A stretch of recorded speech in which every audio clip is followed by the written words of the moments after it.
First order of business are the acceptance and correction of some minutes. We have public and non-public minutes from April 22nd, 2013. Members of the board have any corrections, omissions, or would like to make a motion? To accept the April 22nd public minutes with correction. Have a motion? Do we have a second? Yes, sir. A second. Go ahead, Nick. Page Do 10. corrections.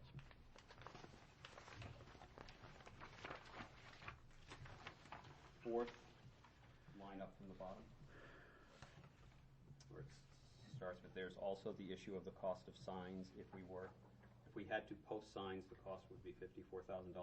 That sentence was actually, I was referring to the police chief's presentation, that it would cost us $54,000 to have 2 signs posted at each end of the road. So it was the chief who made that representation? Correct. Okay. At a previous meeting, I was just restating. Okay. That was all I had. Anybody else have any corrections? Yes. I have a section that needs correction, but I don't have the corrections with me because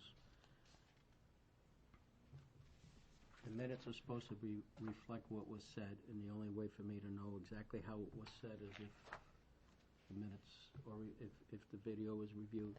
Okay. If it's on page, I'm sorry, it's on, I think it's page 7. No, I apologize.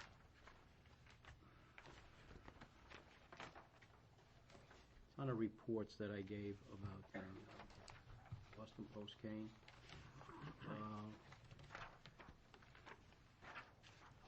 The program that I handed in to the town administrator had the name of the foundation or the... Greater Manchester Center for Music? Yeah, you're right. I don't know exactly. I'd have to look at that. Oh, okay. But... You want the exact name of... Well, proper name. correct, because Yes. it wasn't a Manchester museum, and I don't know the exact name, so I can't. Okay. Without that program. Yeah, my daughter went there, I and remember that there were a one, couple of other things that would, about, Yeah, I thought you were making reference to the Manchester Museum, which I knew they had been involved in, but I do want to get the correct organization in it. it's in the list of the organization. We'll check it. Okay. So We'll it's check just that correcting the brochure. name of the organization? Well, yeah, and And what else would you like to do? just the way that it was reflected about the 2 students. Yeah. They were Goffstown students. Okay. And their names are the 4, Yeah. the 2 that are in there. So we could add. And I don't think that I didn't use. I don't think I used the term quartet, and I don't know if So that's maybe they're identified what they are, not a quartet, but something else. well. They played Played Mozart, I heard you say. right. So I don't. They're an ensemble. That might be the proper term. Okay, yep, good. So if you're okay with those, Phil, can we Well, move forward with the approval? Yeah, that's fine. Okay. All right. So And just that the fact that they were Goffstown. That's Yes, why I brought right. it up to the Goffstown residents that had attended that. Okay. anything else on the minutes? Yes, Sue? Page 4, the payroll withholding manifest, the amount was not $136,000, it was $134,000. And the rest of the numbers are fine. Okay. And page 5, under committee appointments, the first sentence. Committee starts with a C. It's an omit. That was a good book. I'm surprised spell check didn't catch that I one. didn't get it. Now I have to see if there's really a word like that. I don't So know. omittees would be people who are omitted? Okay, any other corrections? Seeing none, all those in favor of approving the minutes, please say aye. Aye. Opposed? Motion carries 5-0. Motion to accept the non-public session minutes, first session, April 22nd. Okay, a motion, do I have a second? Second. We have a second. Those were non-public minutes. So, any discussion? All those in favor, say aye. Aye. Opposed? Motion carries 5-0. All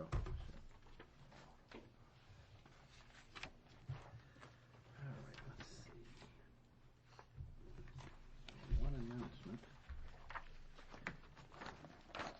The announcement is relative to the Plan Pinardville Planapalooza. I'm not going to read the entire brochure. There's a lot of words here, but the Planapalooza is scheduled for Friday, May 3rd through Tuesday, May 7th. There's meetings May 3rd, 6 to 8:30 p.m. at the Goffstown Harvest Christian Church Meeting Hall. On Sunday, May 5th from 6 to 8:30 in the Goffstown Square with previous Bank of America location. And then the closing presentation would be Tuesday, May 7th from 5:30 to 7:30, again at the Goffstown Harvest Christian Church Meeting Hall.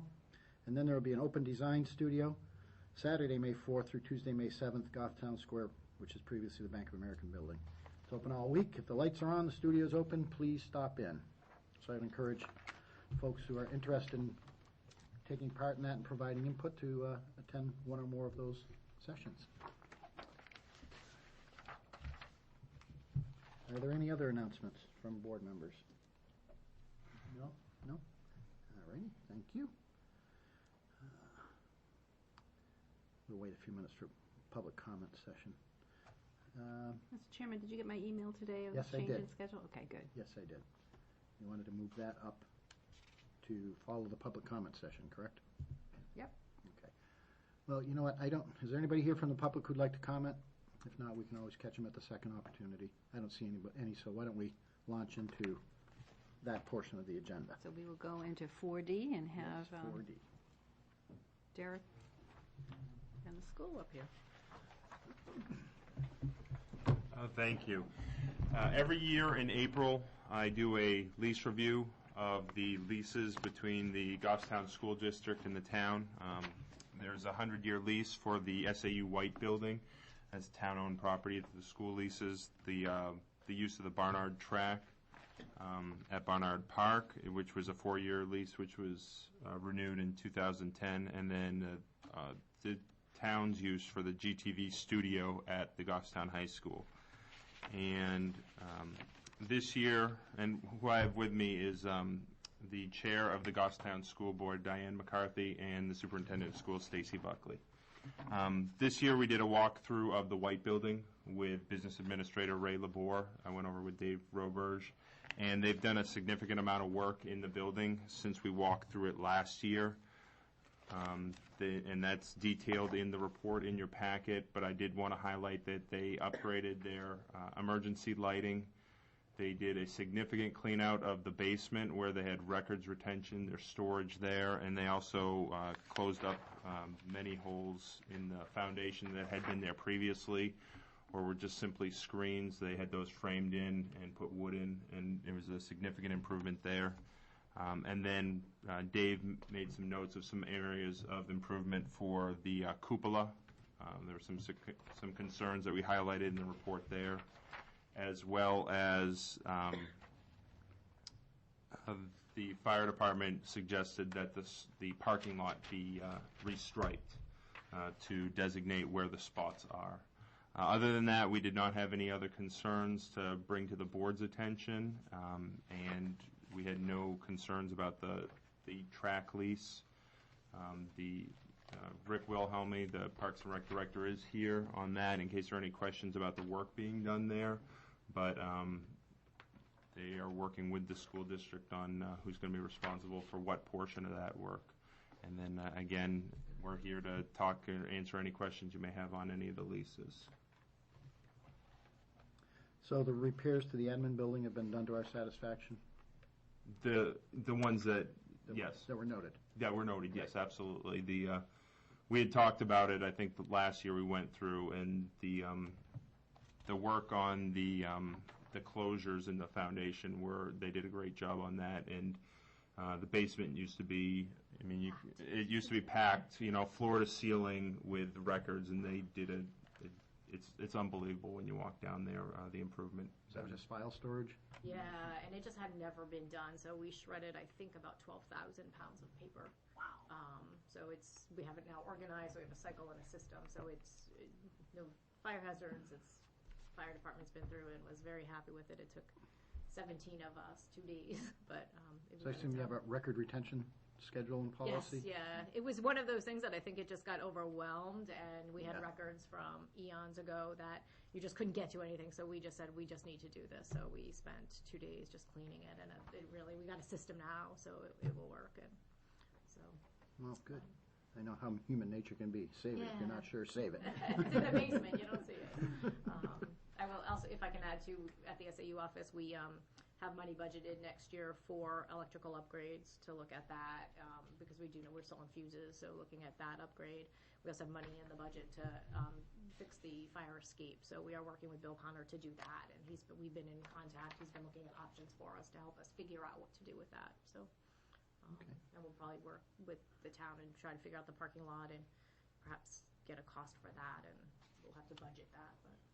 Why don't we take these one at a time? Do board members have questions relative to the SAU admin building? Sure. What about the cupola? Yeah, thank you. Yeah, we'll take a look at that. Yeah, we did some minor repairs to it after the last meeting, secured it up, secured the fencing and stuff, but I think with the winter and the winds and stuff, I think that's all loose now, so we'll need to take a relook at that and figure out what we need to do with it. Well, the concern that I have is that when I put the weather vane back on there several years ago, I told Darrell that it needed some work, and he said he was gonna put the money in there for the structural work up there at the top of the cupola. And I think one of the difficulties in talking with Ray has been getting a close look at it to get an estimate of what type of work needs to be done up there. I've talked to the fire chief, and he does think it could be a potential training opportunity with the tower ladder, to go in there on the weekend and get some better pictures so the school can get a better estimate of what exactly needs to be done so they can budget for it. So we're going to continue working on that with them. But it's accessible from the building, the inside of the cupola. It is, yes, yes, but you have to find a volunteer, get somebody to go up there, and I think that's a concern of. Especially if there's some structural issues associated with it. Yeah, yeah, it's unclear from the sidewalk.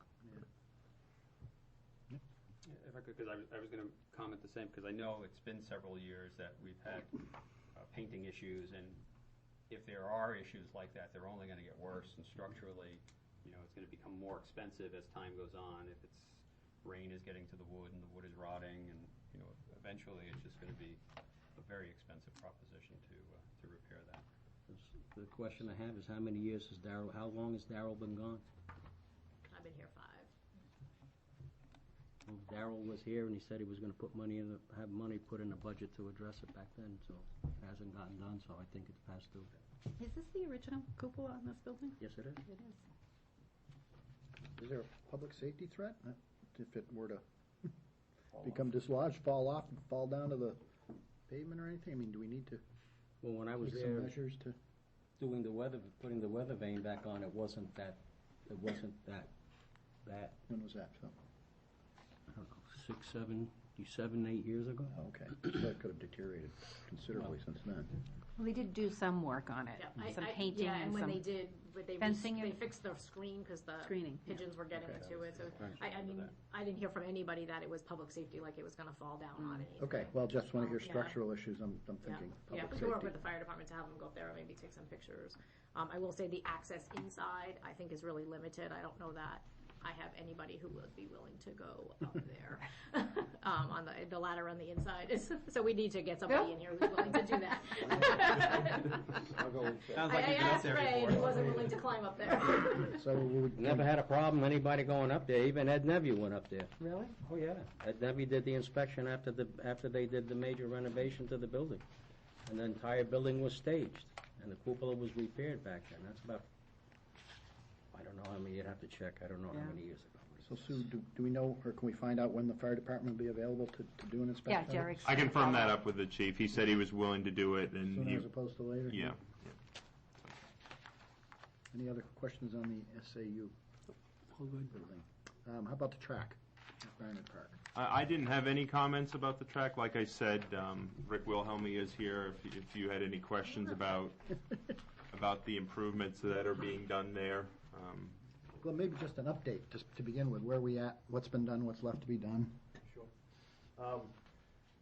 Where we're at, we ended up grinding off 1.5 inches of the top layer. After all the recommendations, it made the most sense. So that has been done. we were gonna put some asphalt down on it last Thursday, and the water level in that back part of the track is high, and it's the company was a little nervous about bringing heavy equipment around. When they went with the Miller, water was starting to pump up through. So they suggest let it dry out a little bit before we go and put this next layer of asphalt, the good layer of asphalt on there, so it doesn't spider crack and things like that. So we kind of put a little wrinkle into the whole wrench of things. Something that could have been done in 2 days. Yeah. Mother Nature. So I mean that's where we're at right there. So time-wise, I'm not quite sure. I couldn't really, throw a dart on that one right at this moment, but it'll be done probably. Is it just the track, Rick, or are they gonna do isn't there a pole vault run up and other stuff? Then what we're going to do too is we allocated the commissioners also allocated a little bit more money to add a paved walkway from the parking lot area that goes right out to the track, so that way their handicap accessibility will be to the track, and then also the 3 runways that are right there. They're just going to come over with a layer over that. They're not going to do anything fancy with that. So that's pretty much that way there. Those areas will be all up to snuff. So. Yeah, and I know the school board allocated just under 30,000 to pay for the other half of. I think they worked it out. We're doing the striping and all those other pieces. Yeah. So then they also included some additional money to fix like the discus area to re-cement those, so that will get taken care of as well. And that's actually being worked on right now too, the whole discus area. So that cage. Are there any plans to look at, I know, I'm picturing the fencing around the outside, there's big gaps or it's fallen down or the pavement's crumbled away. Absolutely. It's on a list. Is that part of, okay. It's on a Is list. that phase 2? It's on a list. On the list. I wanted to see us put all new fencing around the pool. Yeah. But the commissioner said, let's fix the poles that are broken first. So we'll fix the poles. It's about $10,000 to fix the pole, the whole fence, brand new, black, galvanized. It's about $7,200 for the fence right in front of the parking area, okay? And it's about $28,000 for the tennis court area. So I've been getting numbers on fencing. So, and these are all things that are actually in the revolving fund, big dream, and prioritization. And that's what the commissioners have been working very diligently on. All right, well, thanks for the update. Do you have any questions? Any board members have questions on the track? How about GTV studio? No, again, this is a school-owned property. When I met with Ray, just explained the changes that are going on at GTV with the new position being advertised. But other than that, I don't believe there are any issues from the town's perspective. From the school, I mean, everything, the relationship has worked well. Jerry meets with them and talks to them about, okay, we can do this or that, just from the school's perspective. The only thing we've struggled getting is the in-kind donation of the training. That has been a struggle. We're hoping with somebody new that I've talked to, as you know, I'm leaving, so I met with Frank and I said, we probably need to set up a meeting with whoever that is and really talk about what that might look like, because it has been years since we've been able to really get that. We haven't pushed it, and it hasn't been. Anytime we ask, it's yep.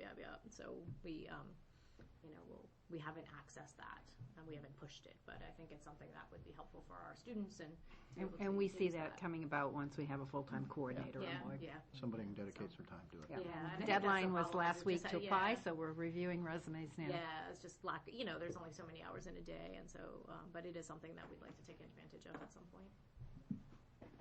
Great. Any board members have questions on the GTV studio lease arrangement? No? Thank you very much. And Ladies, did you have the, I had put, instead of doing it at the all boards meeting, I had added discussion regarding the 88 parking spaces at the Goffstown High School gym entrance. As you recall, we had an inspection done by the Governor's Office on Disability as a result of a complaint made, and they restricted it to voting Days. the requirements for voting, but they didn't inspect it on a voting day, so they have to come back on a voting day. But one thing they did mention was the distance between the handicap accessible parking and the gym entrance, which is the main entrance for voting. Although they did say, all minimum requirements, ADA minimum requirements have been met. I think there was just like a little break in the tar between the tip down and the pavement that needs repair, but other than that, we do meet the minimum requirements. Yeah, if I recall the report, so there's no violations. I mean, it meets ADA Correct. minimum standards. It could be better, but It could be better by Does meet the reducing minimums. that distance between the ADA parking and the gym entrance. I did ask Carl's folks to go out and see what would be the estimated cost if they added 4 handicap spots in front of the stairwell going up to the gym. And he wants to say this is just preliminary, it was just done today, and the estimate came in at about $41,000, so it's just over $41,000, I think it was, let me see. The issue is there's no spot, there's no 42. place there for that, so you'd have to actually build a retaining wall. that's and right. put it Exactly. in, So, to create that.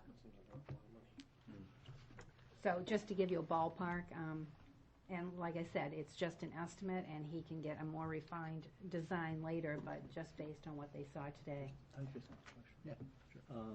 These spaces, though, that we're talking about, do they have, I guess the question is, there's a few questions here. As far as ADA parking for the school, you're in compliance with that as far as school is concerned. This is a separate issue because this is when the school is used for voting. Correct. So these spaces that we're talking about for $41,000, would they, if this was to go forward, would they be used during regular school usage? I would have, probably not during regular school usage, but probably during basketball games if there was somebody handicapped would park there. We're not required to have them, so if they were there, we would certainly use them. Right. They'd be But available. yeah, I mean, the That's- only time they would be accessed is if there was somebody who needed access by the gym. Right now, they would come in the main doors. Right now, we use all the spaces, what are there, 6 at your main entrance? Yeah. We use, on voting day, we bring handicap signs. Right. Public Works, Funks, all the other things they bring, also bring the signs to turn all of those into handicap accessible spots. These would be more permanent spots. We also do that with a couple spots out back, for the back entrance. Yes. Yes. But is that back entrance always unlocked? I think during voting On they voting get days. unlocked, but during school day That's it's not. what Yeah. I guess that's what I meant. Yeah, During voting, regular it's unlocked. school, because Yeah. you have to go through the office to sign in. Correct. Right. Correct. So as far as functionally during school business, they really wouldn't be compliant because you now have to go from the back all the way around to the front office. Right, there's no way to get it, I mean, there's a buzzer back there, so if a teacher parked back there or a student parked back there and came in after school hours, they could get in that way, we can buzz in, you can see, we have a camera that goes back there, so you can see who's there and you can buzz them in, but it's not a regular access point for visitors. And actually, it's closer to 42,000 if I round up. Yes, thank you. Is there a reason why if you put in 4 spaces, you couldn't allocate 2 of them as handicapped, leave 2 that are not, and then during voting, put your signs and make all 4 handicapped, or maybe 3 handicapped and 1 for elderly?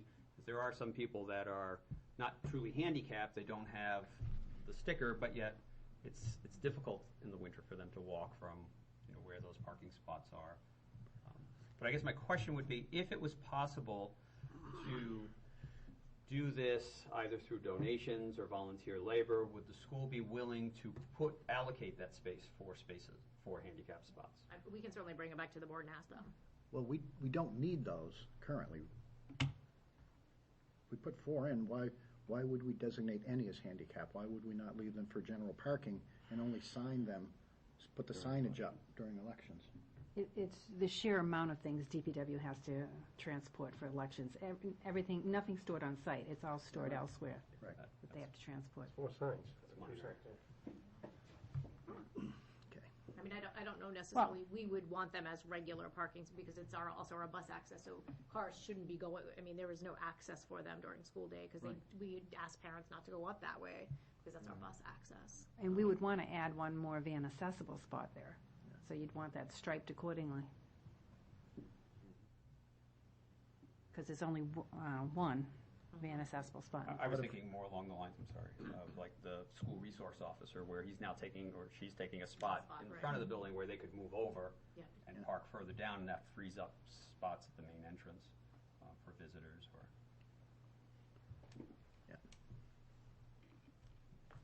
Any other questions from board members? So? That's it? That's it, so we'll wait to hear back from you, from the school board, and see if they'd be willing. They'd be willing to. That'd be great. Thank you. Thanks, Rick. Yeah, I know. I got it right here. The retaining wall I got is 18,000. It's 2 times too much. Thank you.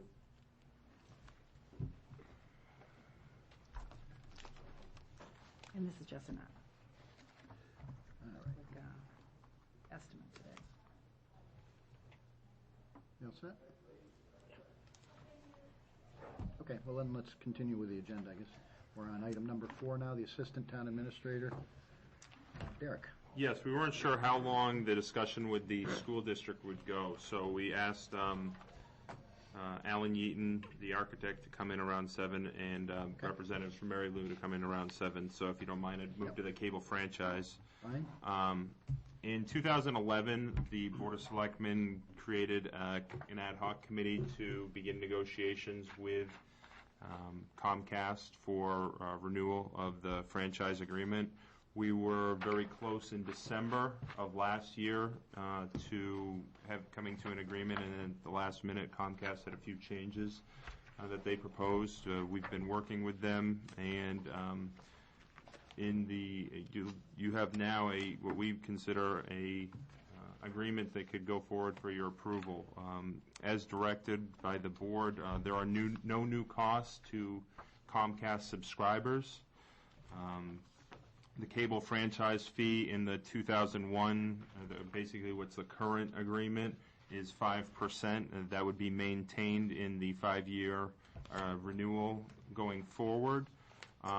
This renewal agreement also provides for $25,000 in PEG access capital funding, and there is a side letter agreement that would not be passed through to the Comcast subscriber or considered as a franchise-related cost.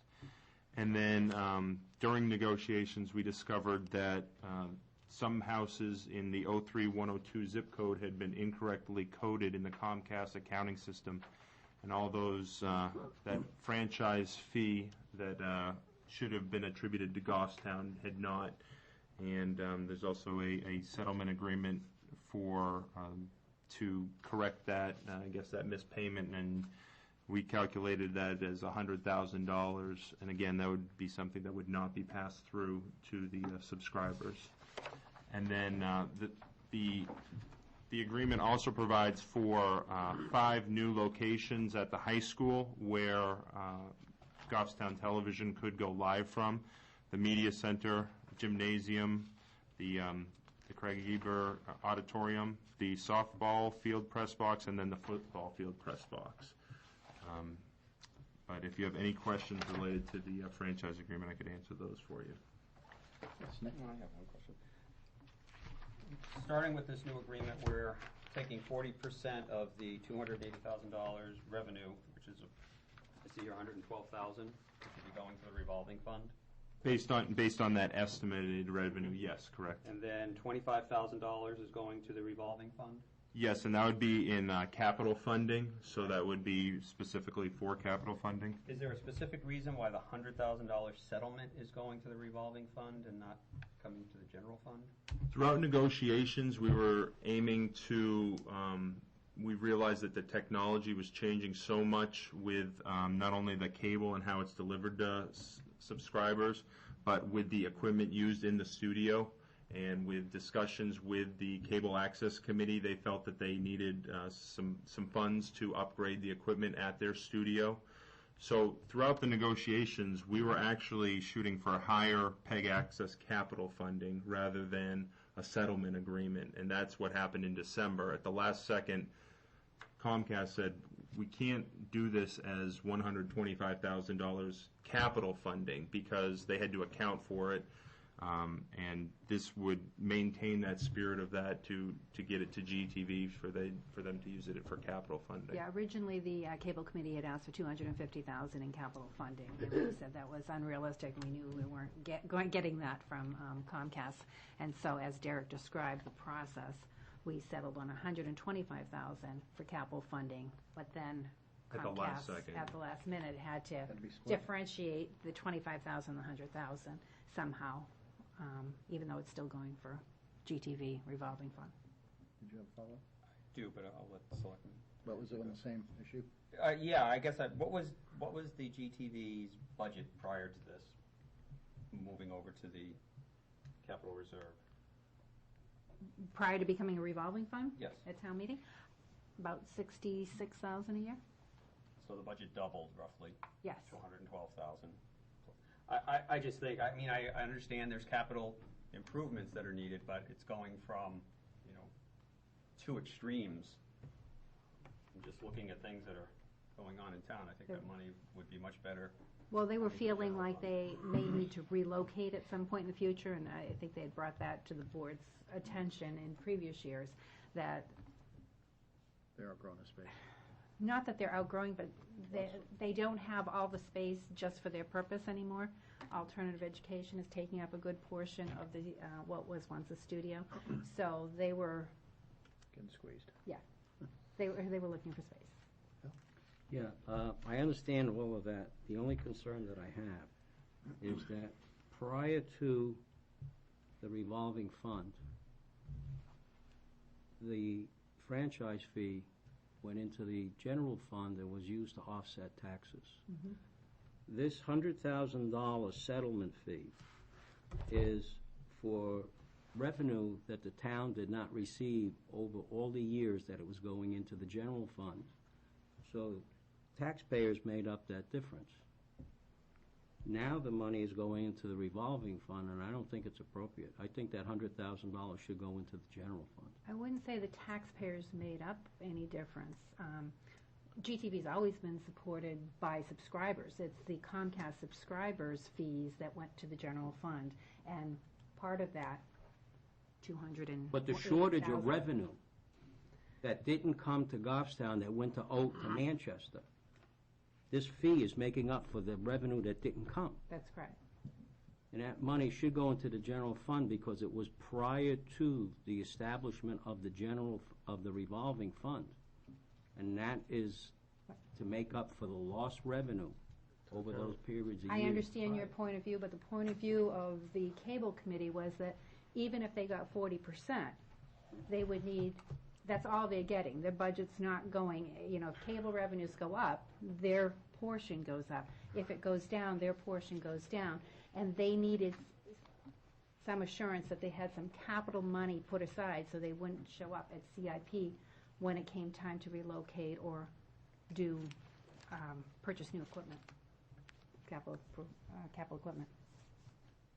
Do you want to follow up? Yeah. All the time, the requests, if you ask the cable committee, they would like a lot more money than they received. And prior to the revolving fund, all their requests went through the budget process. So this money that was subject to the budget process prior to the establishment of the revolving fund is now coming back into the revolving fund when it should go into the general fund. Agree. It's worth the amount spent there.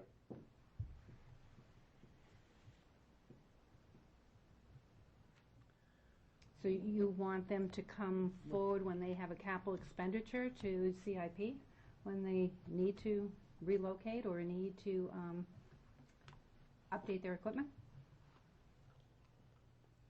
Because this would prevent that from happening in the future.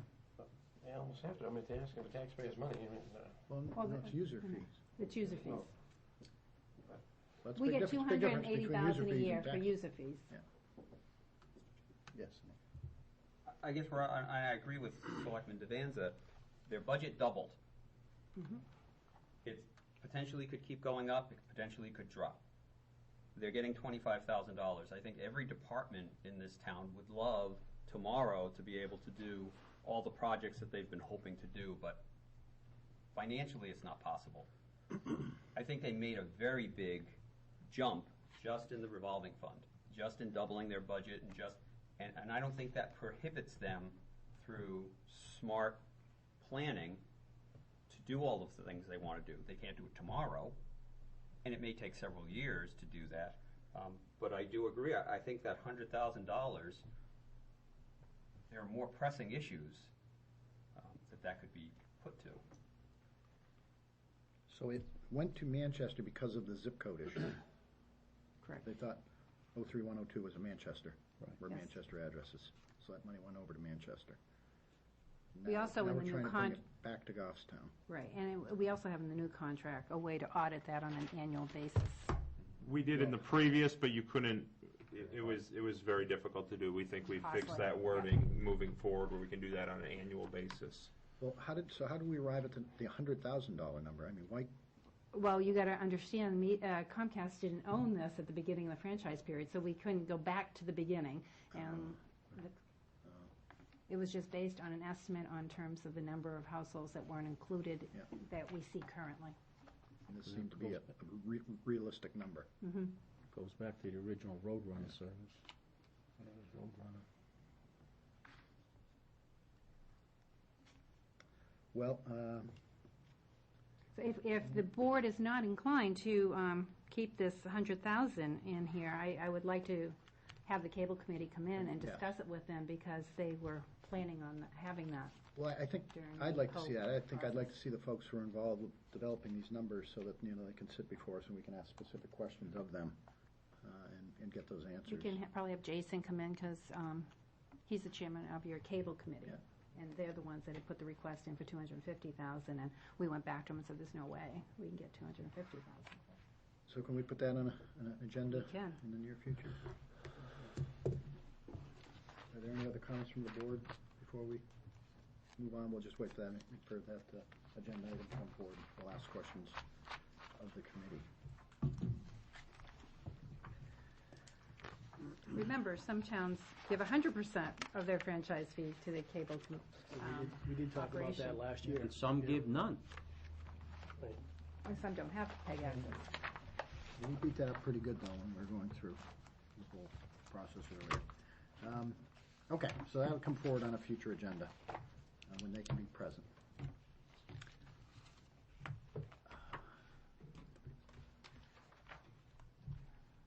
Looks like Records perhaps retention? the records retention policy. Yes, the next item I have for you this evening is the records retention policy.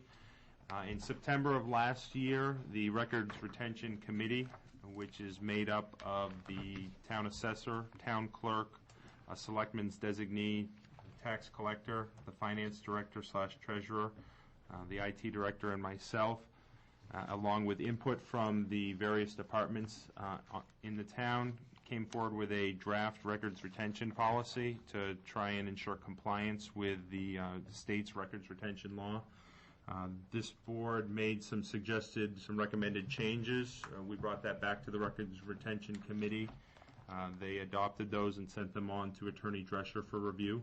He had one or two changes that he suggested back to the Records Retention Committee, and last week the committee reviewed that and made a recommendation to bring this forward to the Board of Selectmen for adoption. So what we're seeing includes the recommendations from town attorney. It does. There was one recommendation that he included in there that the Records Retention Committee decided not to keep in, and that was under Section 6, on 6A on page 2, the minimum storage procedures. This is really talking about how you label the items going into storage. Previously, there had been an item in there that talks about the authority granting the disposal of the record, and Attorney Drescher said if you're going to keep that in there, make sure you cite the specific RSA of where that authority is governed.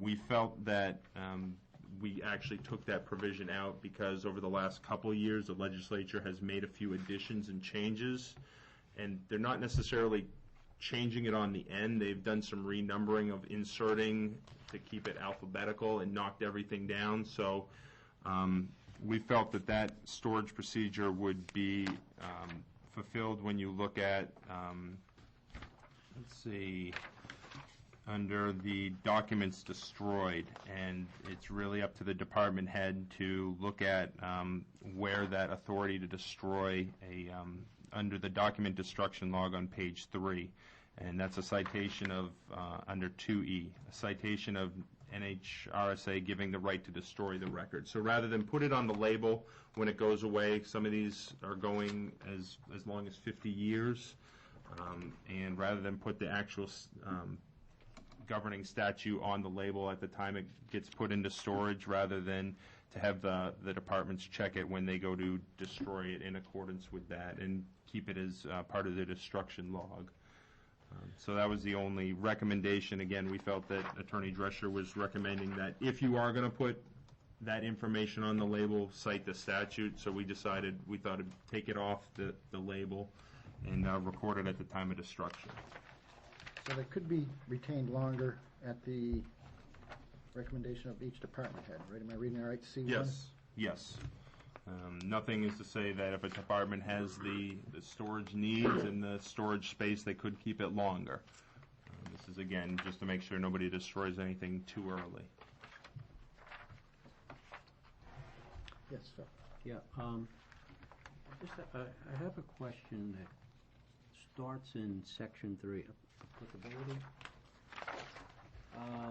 When I first read this policy applies to all physical records generated in the course of the town's municipal operations, including original, reproduced, and electronic documents. When I read that, the way I first interpret that is that we're dealing with physical records generated in, through the town business, including the original, one that's been reproduced, copies, and electronic documents. Now, the first thing that I did when I looked at that was documents, maybe I look at this incorrectly, but I look at electronic as two types. I look as electronic as if we have an original. Let's say, for example, when we have Alan Eaton coming in and he's doing plans of the building, and he provides us those plans in original copies, the original documents. Then we have copies of those documents that, let's say, are distributed to the board for us to review. And he also gives that to us in a digital format, an electronic format. Now, I looked at this and I considered that applicability to include that type of electronic document, that electronic copy. What about other things that are not copies of originals, but electronic transmissions, such that are in emails that are only electronic? And I guess where my question and concern is that there doesn't seem to be a differentiation between those two types. So the point I'm making is the electronic document seems to be, when you say including the original, comma, reproduced, and electronic documents, if electronic documents are a completely different item, I guess is my question. Because how long do you keep emails versus how long do you keep the electronic or digital version of those original files? So in my mind, I see them as two different types, but I don't see, in other words, electronic, things that are strictly electronic, that we only receive in electronic format, are separate. Or do we deal with those separate, or should we list them? Because we're talking about the originals. Yes, I think I understand your question, and the state RSA has a section that deals with that if you look at the bottom of that page, the last numbered, item number 1, that last sentence, and it talks about the committee may elect to use electronic methods of document storage where appropriate, and any such electronic storage shall be conducted in a manner consistent with RSA 33-A:5-A. That provides for, if you receive an electronic document, if under the retention schedule, it needs to be maintained for longer than 10 years, you should be printing it out and retaining it. If it's under 10 years, you can store it solely as electronic. And the state statute is specific on that. All right, I understand, and that's why I said it, because as I go through here, I see the mentions of the type of electronic transmissions that I'm talking about. But my concern is that under applicability, we don't designate them. In other words, I see these hard copy originals, such as what Alan Eaton would give us with the digital form, as one type of a file, because it's a digital version of that original that we received. And I just think that the applicability should say you should have a separate thing for all forms of electronic that are received electronically. And I think that's detailed in the retention schedule. This is just saying the policy applies to it. Then you actually have to go through the policy and the state retention schedule to see how long do I retain it and what form do I retain it in. All right, I'm only going to, my only concern is that when I read applicability, I read that it applies to all physical records. Electronic is not physical. We don't differentiate between a physical and a strictly electronic, and that's the only concern that I have. So your concern is with the word physical? Yeah, because the first thing that comes in there is physical, so the only thing we're dealing with are physical records or any other version of the physical. But I believe the statute does consider electronic documents to be physical documents. Yes, it does. I don't disagree. My only concern is that under this Section 3 applicability, that I think we should be clear that it includes both types. In the clarity of this, when I read applicability, I don't interpret it as you go down through here, you do, but that's my only point. Mr. Chair, Yes. if we were to get the RSA 33:A:5A, review that and look at that, would that give us a little bit more insight? Would that make it a little bit clearer as to what Phil has been talking about? Or do you think that would complicate matters? It says municipal records means all municipal records, reports, minutes, tax records, ledgers, journals, checks, bills, receipts, warrants, payrolls, deeds, and any other written or computerized material that may be designated by the board.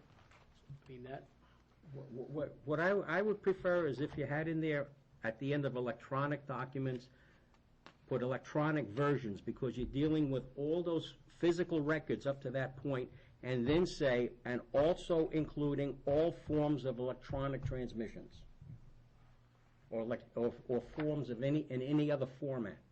but that would be covered, I think, under electronic methods. I understand, but under applicability, you're saying what it applies to. If I don't put in the applicability that it includes the emails, you're going to discuss emails in there, but it doesn't apply, because I'll go back to 3, and it says, this doesn't apply to email because it's not spelled out any.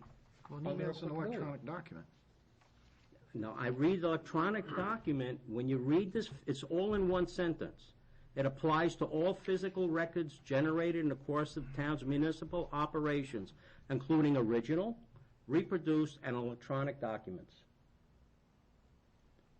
I read that and interpret that as, my point is, I think we just need to add including all forms of electronic documents.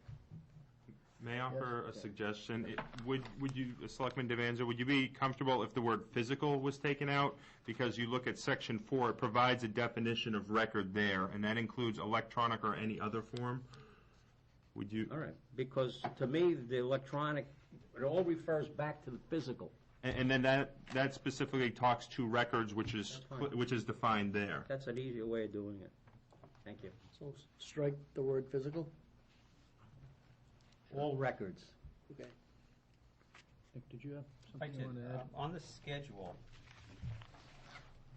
are emails included under correspondence? Yes, they would be included under correspondence. The state legislature has not tackled specifically in the RSA emails, so it would be correspondence. Unless it fell under another category. Just offer that correction. So.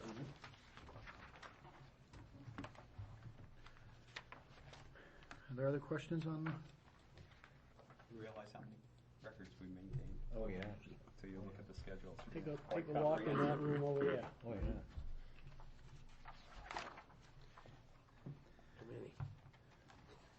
Too many.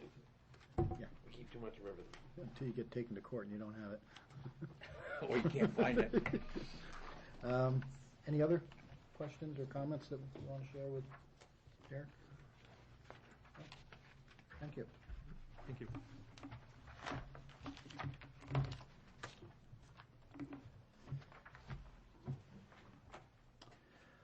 Well, let's see, are we expecting Gene Walker to come in? I have two more people coming back. Did you want to wait? We can wait for him. No, we can wait. Yeah, No, we can wait. You've We got him coming down. can down the town administrator's report. No problem. So that. So why don't we do that? We're down to Okay. item number 6, town administrator's report. Okay, your weekly meeting schedule. Wednesday, 6:30 is EDC. And Is that covered? you got that covered, Mark? Mhm. Okay. And HDC's meeting, called the special meeting this Thursday at 7 o'clock. And Phil's got that one, right? Okay. It'll probably be at town hall. It's up to the chairman, though. It is gonna be a town hall. Who's the chairman, Ruth? Yeah. Did Ruth get back to us? She did. She responded that the town hall would be fine for that meeting. Okay, and consensus folder tonight, you have your manifest. The AP general fund is $1,275,923.45. And your payroll withholding for the general fund is $153,630.14. Your cable payroll is $418.97. You have a right to inter for the Clarks at West Lawn Cemetery, Section 1988, Lot 32. And you have event permits for Goffstown High School class of 2013 for car wash on May 16th and Goffstown Main Street program clean out your old home day, Saturday, June 1st. Your motion? Move to accept. Second. Motion and a second. Any discussion? All those in favor say aye. Aye. Opposed? Motion carries 5-0. Thank you. For correspondence, you do have a letter from New Hampshire DES regarding the Piscataqua Rivershed Watershed Assessment activities and notification and public information meeting invite for Monday, May 6, 6:30 at the Whipple Free Library in New Boston. Appreciate the correspondence. I wish we could have coordinated better because I would have liked to have gone to that, but since it's on a Monday night. But it is what it is, I guess. Okay, thanks. Assessors recommendations, 2012 tax year abatements. Approval is recommended on map 3, lot 5917, map 5, lot 45, and map 36, lot 74. Also, you have an elderly exemption that we need to correct. Last week's motion had the wrong map and lot that was submitted to us. It should be, instead of lot 22-38, it needs to be changed to 22-138. Your motion for the assessors? Motion to accept the assessor's Second, with recommendation. corrections. Motion second. Did you say you have corrections? No, I said with the Oh, correction. with that correction. Yeah. Thank you. Any other discussion? All those in favor say aye. Aye. Opposed? Motion carries 5-0. Okay, committee appointments. Conservation Commission recommends the reappointments of Gene Walker, Chuck Freiberger, and David Needman as full members, and Kimberly Pease as an alternate, and this will leave 2 alternate vacancies. Motion to accept the Conservation Commission's recommendations Yeah, for second committee that. appointments. We have a motion and a second. Any discussion? All those in favor say aye. Aye. Opposed? Motion carries 5-0. Did I hear that as Selectman Brown is the second? Yes. And last week you had inquired on those other committee appointments. The chairman had inquired if there were any vacancies. And actually, there are some alternate vacancies. One alternate for EDC, still vacant. Library trustees have 2 alternate positions that are vacant. Cable television has 1 full member vacancy. And Parks and Rec has 1 alternate opening.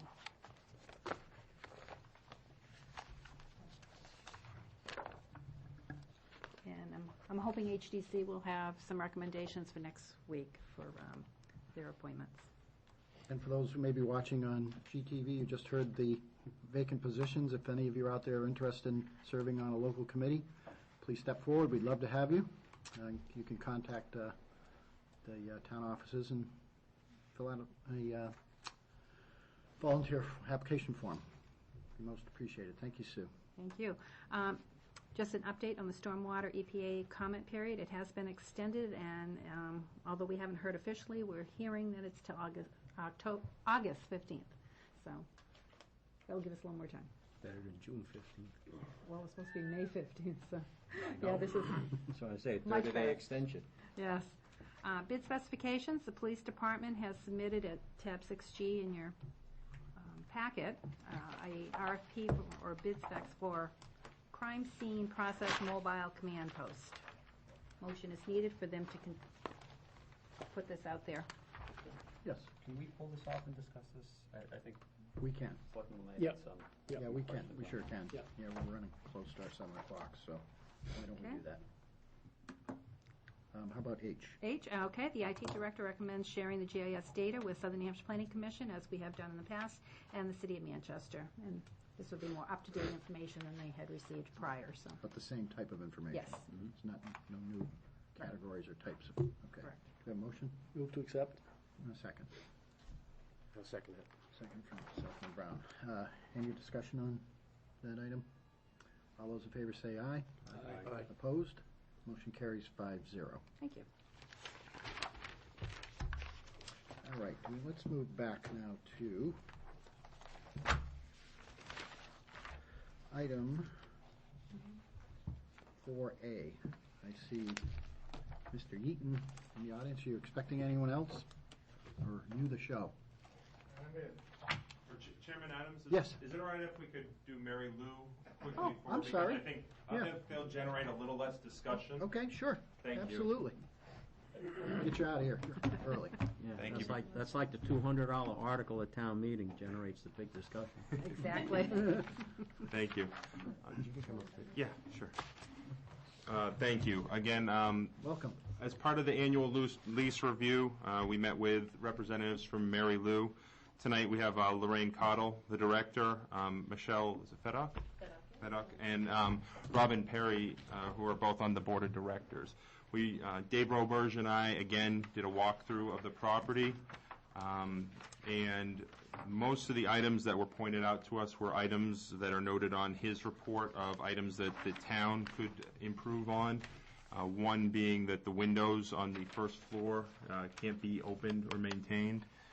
2 years ago, with part of the second floor renovations, we were able to restring the windows in the second floor and replace broken panes, and we did that at $900 per window, so that might be something that we could do, a couple windows a year during the summer.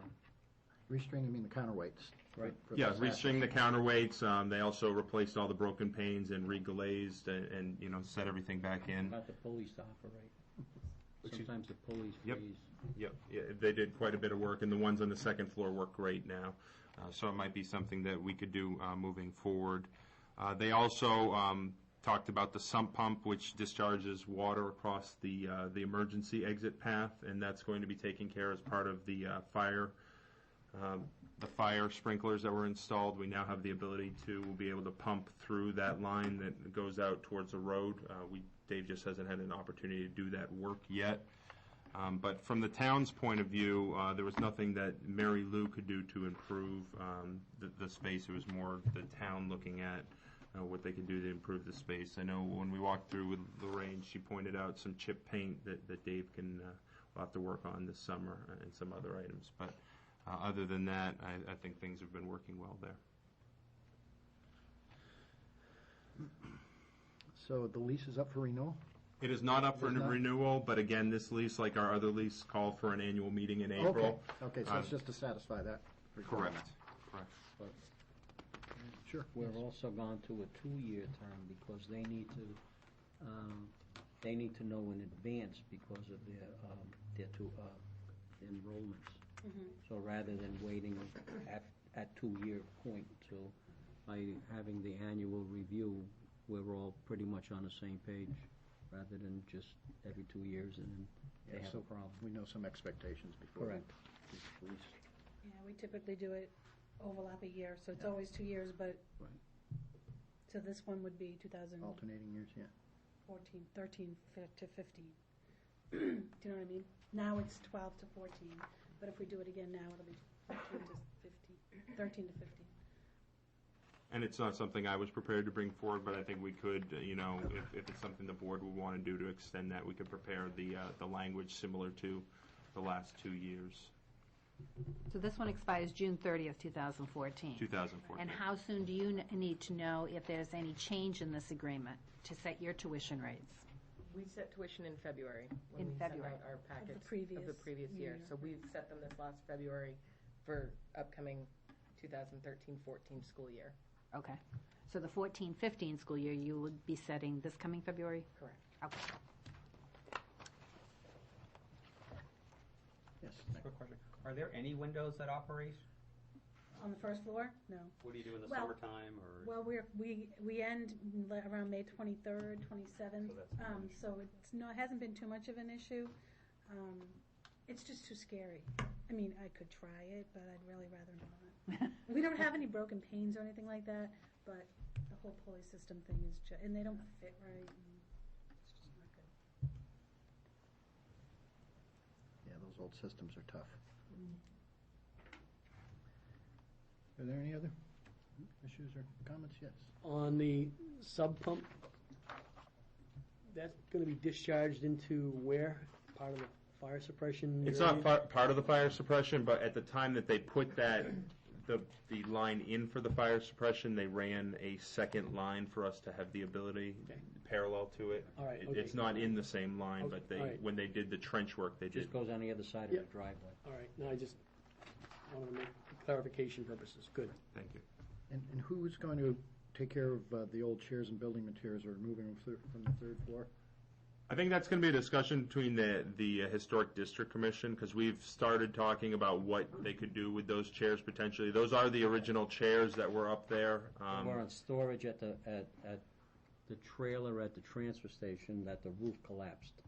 So they had to be removed. That's where they were in storage for a few years. So they had to be removed from there, and they were brought back up there, and that's why they're where they are. Okay, so that's just an issue that was, Right, it's a temporary issue that's going to we'll be address taken it in care the of. future, okay.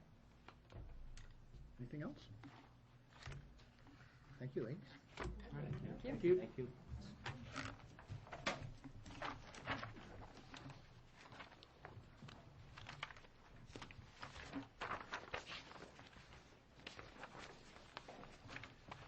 Now, Mr. Eaton, come on up and join us.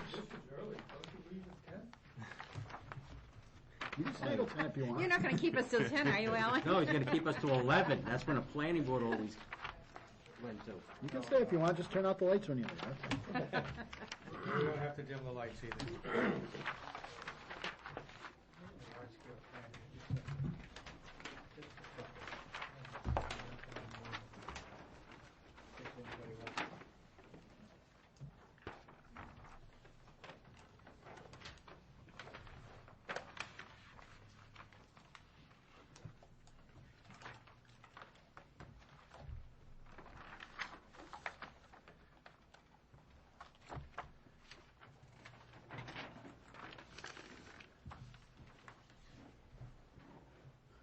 You want to start with an introduction, Derek? Sure.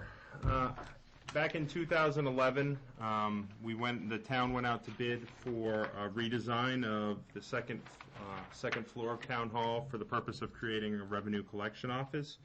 That'd be merge the town clerk's office where motor vehicle registration and vital statistics are done, and merge it with the tax collection office, which would allow for some cross-training between those offices and really gain some efficiencies and coverage during lunch periods or when people are on vacation, so you'd always have people that could do both jobs and service the customers a little bit better.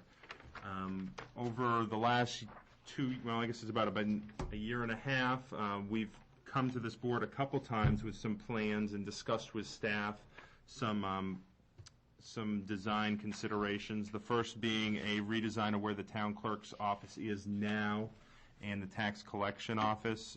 That is evolved through a couple different versions. And the version that you see in your packet, and hopefully of the enlarged plans there, show basically what we think, and talking with staff, would be the most suitable for that construction. And again, Alan Yeaton from Amoskeag Architectural is here to describe the work and answer any questions you may have related to it. Thank you. Alan? Good evening. Mr. Chair, Selectmen, and staff. We've been working on this now for, like Derek said, about a year and a half, and we first started out by interviewing all the staff members to basically facilitate and see what they did, how they did it, and the complexities of each of the issues. We asked them to try to, in confidentiality, to explain any problems or conditions that they thought could be improved by this design. And we went through various schemes with leaving people where they are and trying to renovate the space that we're in. And then this evolved into consolidating some spaces and moving, for instance, the clerk's office to the opposite side of the hall, where you now enter the administrative offices in that area. Once upon doing that, increasing the number of stations to have one handicap station and 3 other stations for either tax collection or vehicle registrations or dog signs or just answer questions. That's basically the clerk's function. It's across the hall, and it's really noted as Area 2.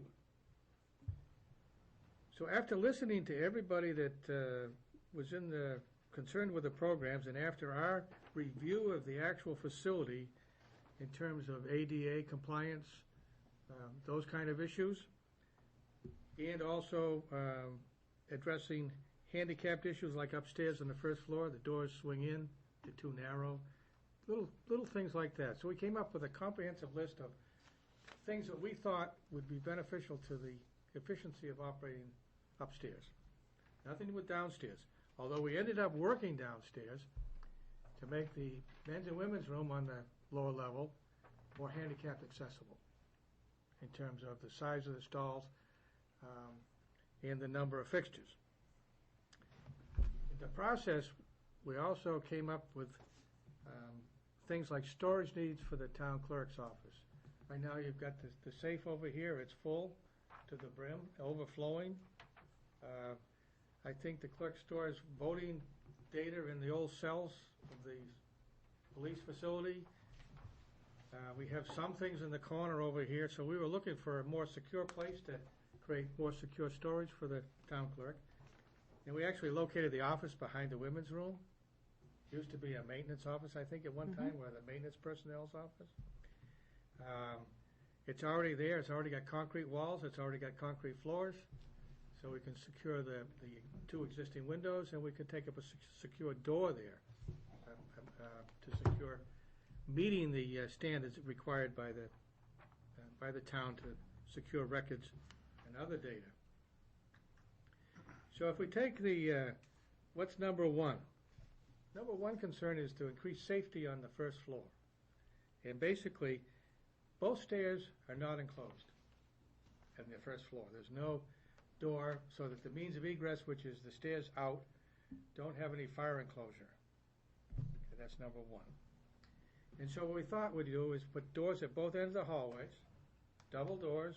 They could be magnetic action tied to the fire alarm, so that when the fire alarm goes off, if we had one, the doors would close automatically upstairs.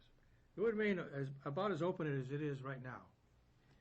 But also it removes from the front stairwell the occasional line that occurs in front of the clerk's office on the last day of the month when people are trying to register their cars before the end of the month or pay their taxes or whatever before the end of the month. And it moves them basically out into the central corridor and creates a place to work and to pay your bills or ask a question. So that's item 2. So we're taking, move the entire clerk's office over there. Number 3 is, we observed, I'm on welfare. So I come to the town offices and I want to talk to the person in charge of welfare, but there's really no place to do it in private. Go to lunchroom. People walk in and out, get a cup of coffee. So we're looking to establish a place for welfare interviews and those kinds of things that are more private. And so the people that come in here to apply for those kinds of things are not out in the middle of something, or they're not in the way. So the interviewer, which I think was Evelyn in most cases, can have the appropriate private space to conduct that business on behalf of both the clientele and the town. Item 4 is basically administration offices. So we're thinking about moving people around a little bit. Right now you have, where we have Selectmen's office and the town administrators function, you now have clerical, finance, and those kinds of things. And we're thinking about moving them over to across the hall when the clerk moves. Basically, we're relocating people. So in this process, we're moving some people around, and hopefully all the staff has had the opportunity to look at this, which I'm sure they have, and they kind of agree that this is not a bad idea to move some people around. Item number 5 is obviously creating a special office for the building inspector separate from the sewer and the planning department, meaning that the building inspector has a separate office where they can maintain the records and they can conduct business or talk to people about building permits, which would be close to the door that it now exists into as you come out of the second door out of that office space. But that would improve those conditions there. Number 6 is obviously the men's and women's room on the first floor. Now, when you go in there, there's toilet partitions. Now, you could improve that. It's really a single-user toilet room to begin with. If you took the toilet partition out of there and changed the door swing so it swings out, you now have a fully accessible bathroom that meets all the requirements of ADA. Now, we may have to put a bigger and longer grab bar and those kinds of things in there, but basically the physical space and the location of the existing toilet is fine. It's just the toilet partition and everything else make it that much less accessible.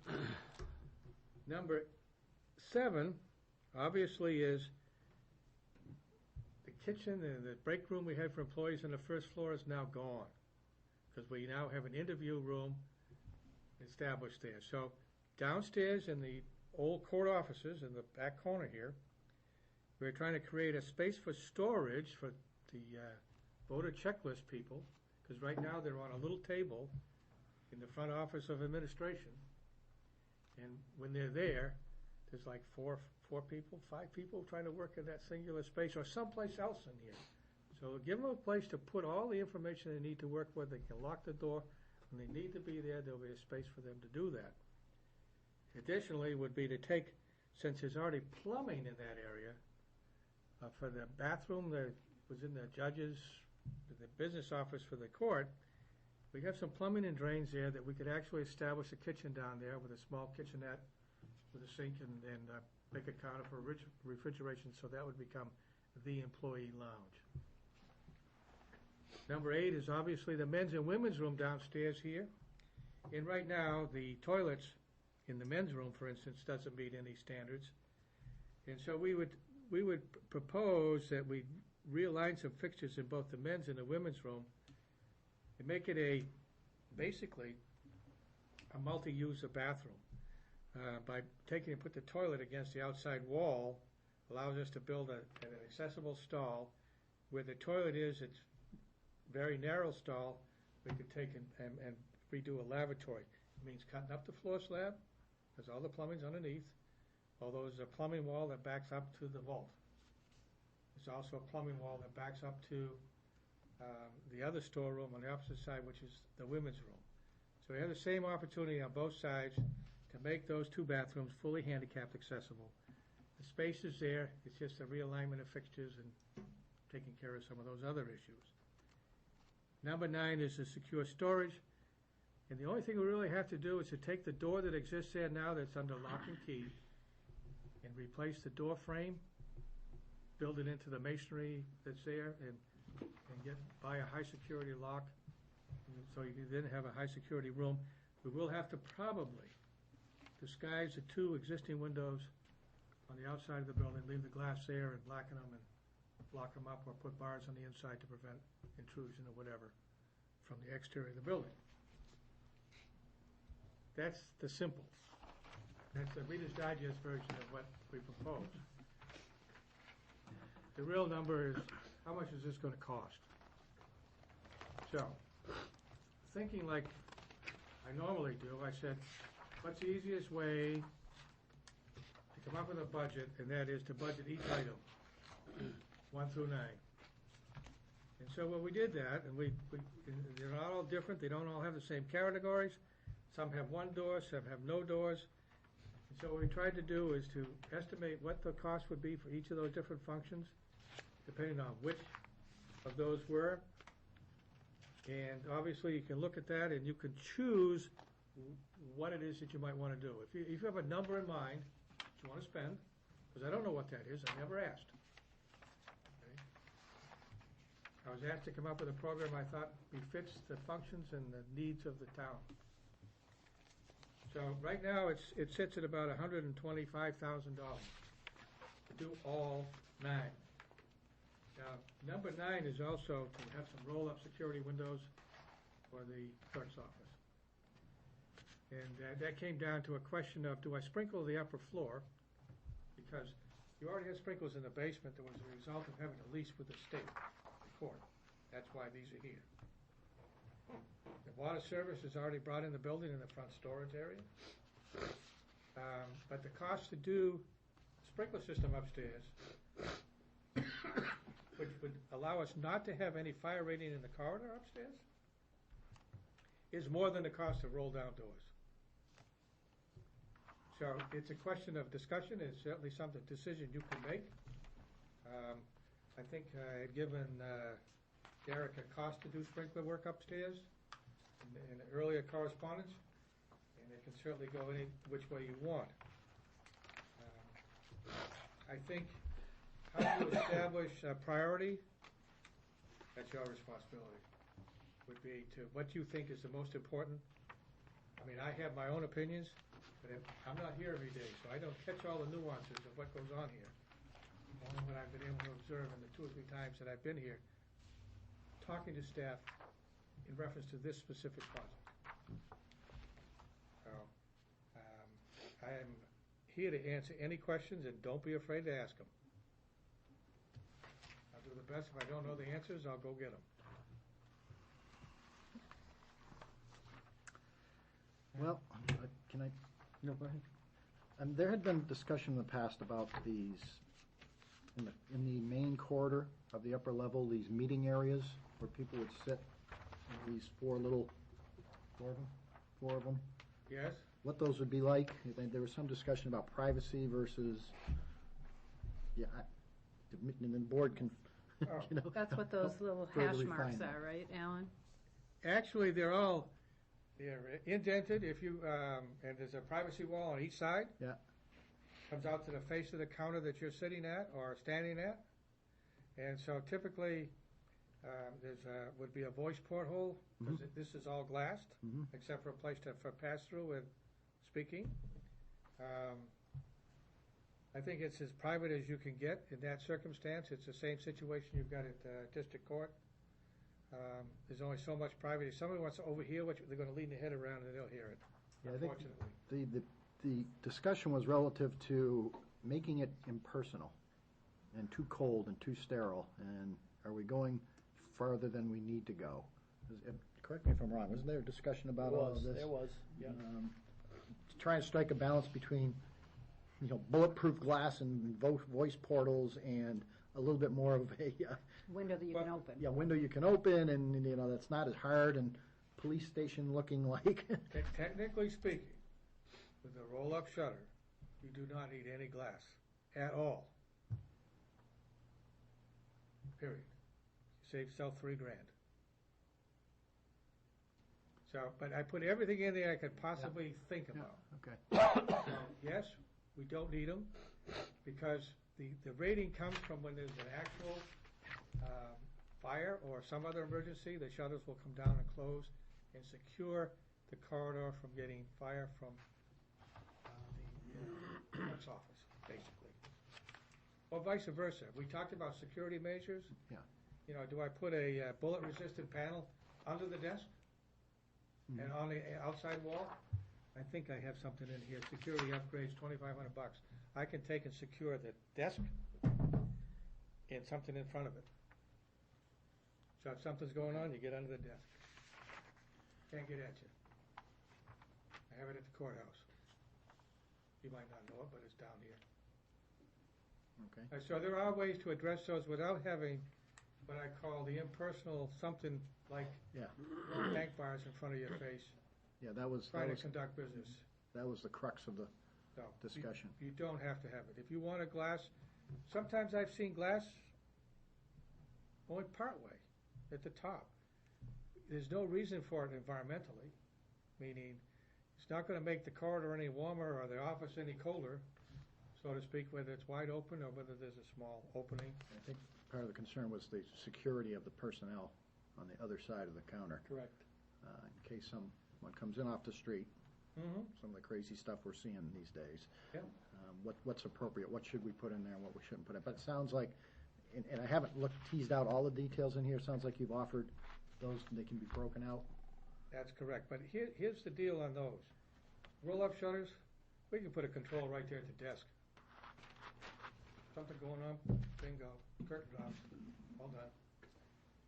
It's a metal roll-down door. Yeah. That's about as best as you're gonna get. It's something that comes down. How fast do they come down, Alan? Do they come down at a, Yeah, if you're staring down the barrel of a .45. Duck under the desk and hit the Pull button, yours out. basically.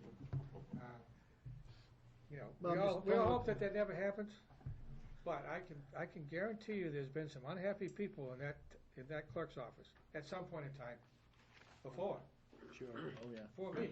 Yeah. But you just hope that it doesn't happen. Thank you. I appreciate you breaking it out. Is there a way of identifying which items are chained or contingent on doing something else? For instance, your downstairs lunchroom, you probably conceivably could do that all by itself. Whereas upstairs, if you were doing the clerk's office, that really means you have to do some other parts. Is there a way of identifying which parts need to be done together? And I'm not looking for an answer right now. I can give you an answer. I've been thinking about it. That's even better. The ones on the first floor you don't have to do right up front are 5 and 6. 1, 2, 3, 4, and 5 pretty much go together. That's in closing the hallway, doing the clerk's office. We have to do admin because we moved them out of where they were. And an interview room is kind of a conclusive part of that whole area. You could go without doing that right now. You could do that at a later time because it's a room, and all we're doing is putting a door and a view window in the wall separating the clerk to that office. And all we have is a desk window that the clientele and the interviewer can talk across a place where they can both write, basically. And I suspect that room would be used for miscellaneous storage behind it, because you won't need all of that for interviews. So you might have a couple storage cabinets in there associated with the clerk's office to put things that you don't want out there.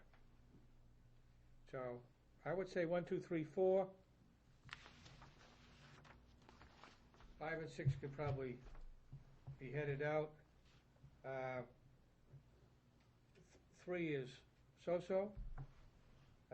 Number 7 downstairs could be done as a community project, I would think. Maybe, I don't know. 8 and 9 don't need to be done. 8 does not need to be done. You're under no mandate to change those bathrooms. They are accessible currently? No, they exist. They're there. They're as handicapped as you can make them without tearing them apart. Okay, there's a level of accessibility unnecessary financial expense is how it comes out. And that's a determination you make. Right now, what is 8? Men's room. Talking about $8,000, $7,000, $8,000 to do that? That's for the secure room, for the... That's a secure room. Yeah. Downstairs minute, 26,000. okay, somebody changed my numbers here. 26,000, that should. $26,000 down there for those 2 bathrooms. Because basically you have to tear all the plumbing out and start over. Well, yeah, and if you're down into the slab. Right. that's You gotta already- jackhammer the floor Yeah. up. I gotta put a whole new floor in there. And, I think we even had, we even put new wall tiles on there. So, it's a completely new finished men's and women's room, including all new plumbing. I guess that number didn't catch my eye as much as the numbers for the painting. Good grief, I assume that includes removing the furniture and replacing the furniture and everything else? Which one? Well, any of them, look at the interview room, $2,400 to paint the interview room, just one room? Some of this stuff could be done. Well, By- Well, I guess my internal- question is there an issue with lead paint, or is it? No. No, It's a square footage, Just a calculation. Yeah. it's strictly a calculation. Surprisingly, Dave there's a lot of painted square over. footage in that room compared to the clerk's office. Clerk's office is 3 times as big, it has only twice the wall space. So, it's not some, I mean, your staff has painted these walls, have they not? And our staff separated out the GTV studio as well. Dave did that work. Yeah, no, it's just- So I think I some don't of it, don't get hung up on it, it was just an observation. no. Surprisingly, you think everybody's a painter, that's okay. No. flooring is definitely needed throughout the building. Yeah. It's well worn, I mean, this is the newest carpet because of the flooding. So this one was done over in 2006. When you think about flooring, it's the one that catches the traffic. Your walls don't get a lot of damage because there's only a dozen people working upstairs. I mean, it's not like and they take care of the things they have. I mean, they've got a menagerie of things up there, don't get me wrong. But that's an accumulation like any town has over the last 25 years probably. Records or longer. retention. Records retention.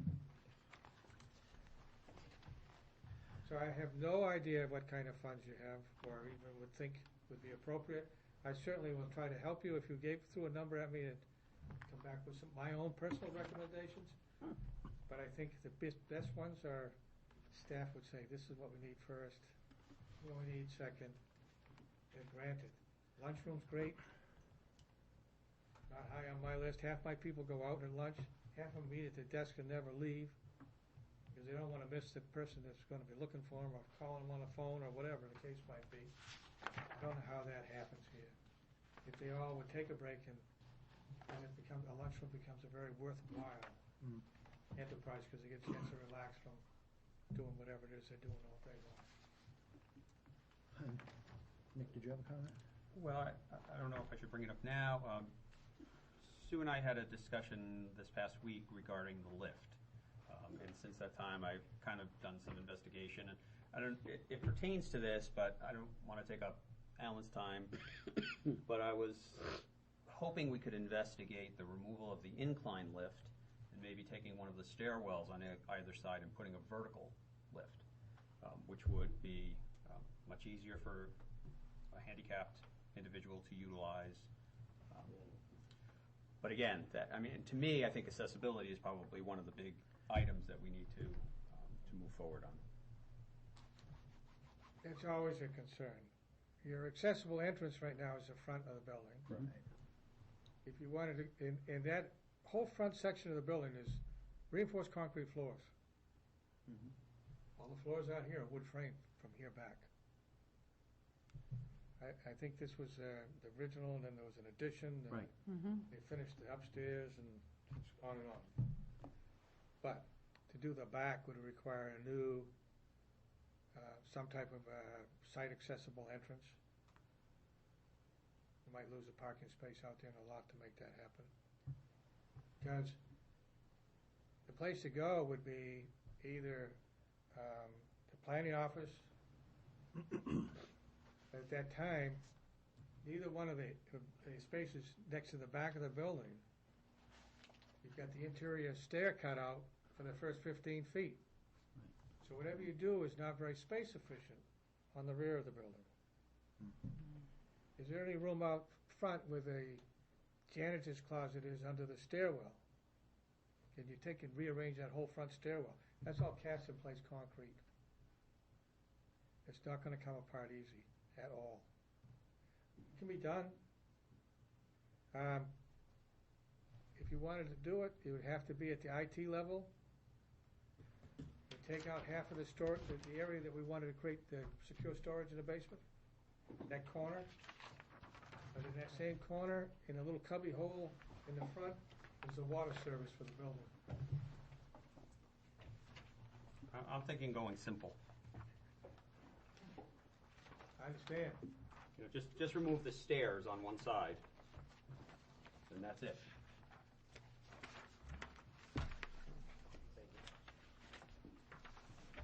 Still gotta get to the basement. That's where your stairs would be The removed. stairs are wider than they need to be. And I think that shows Because that you only need here. you only need 4-foot stairs in this building. You can certainly put in a lift. I'd want to make sure that we had the right kind of lift. Oh, and all I'm suggesting is that we look at it. Maybe have somebody come in and give us an estimate on what it would cost to. But I think that would be the least expensive route versus finding a hoistway space, putting in an elevator. But it does allow some self-control by an individual if the unit is turned on. There are accessible lock doors at all 3 levels. The elevator alone is $26,000. Which elevator one? That one. In place, installed. Then whatever other modifications you might have to make, do. I just put one in a building.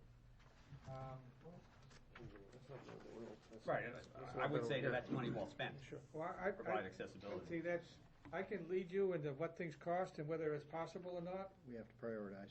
Yeah. It's prioritized. It can be done.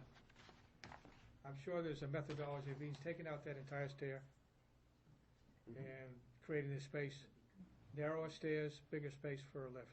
Yes, it can be done. Because with the stairways enclosure at the bottom and the top, you would be okay to do that.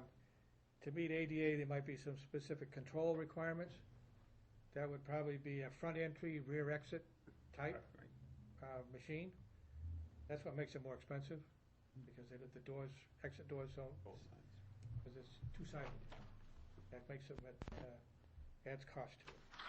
So, I don't have a problem with doing something like that. I know it can be achieved, but I think the time you make building modifications, the stairs and handrails,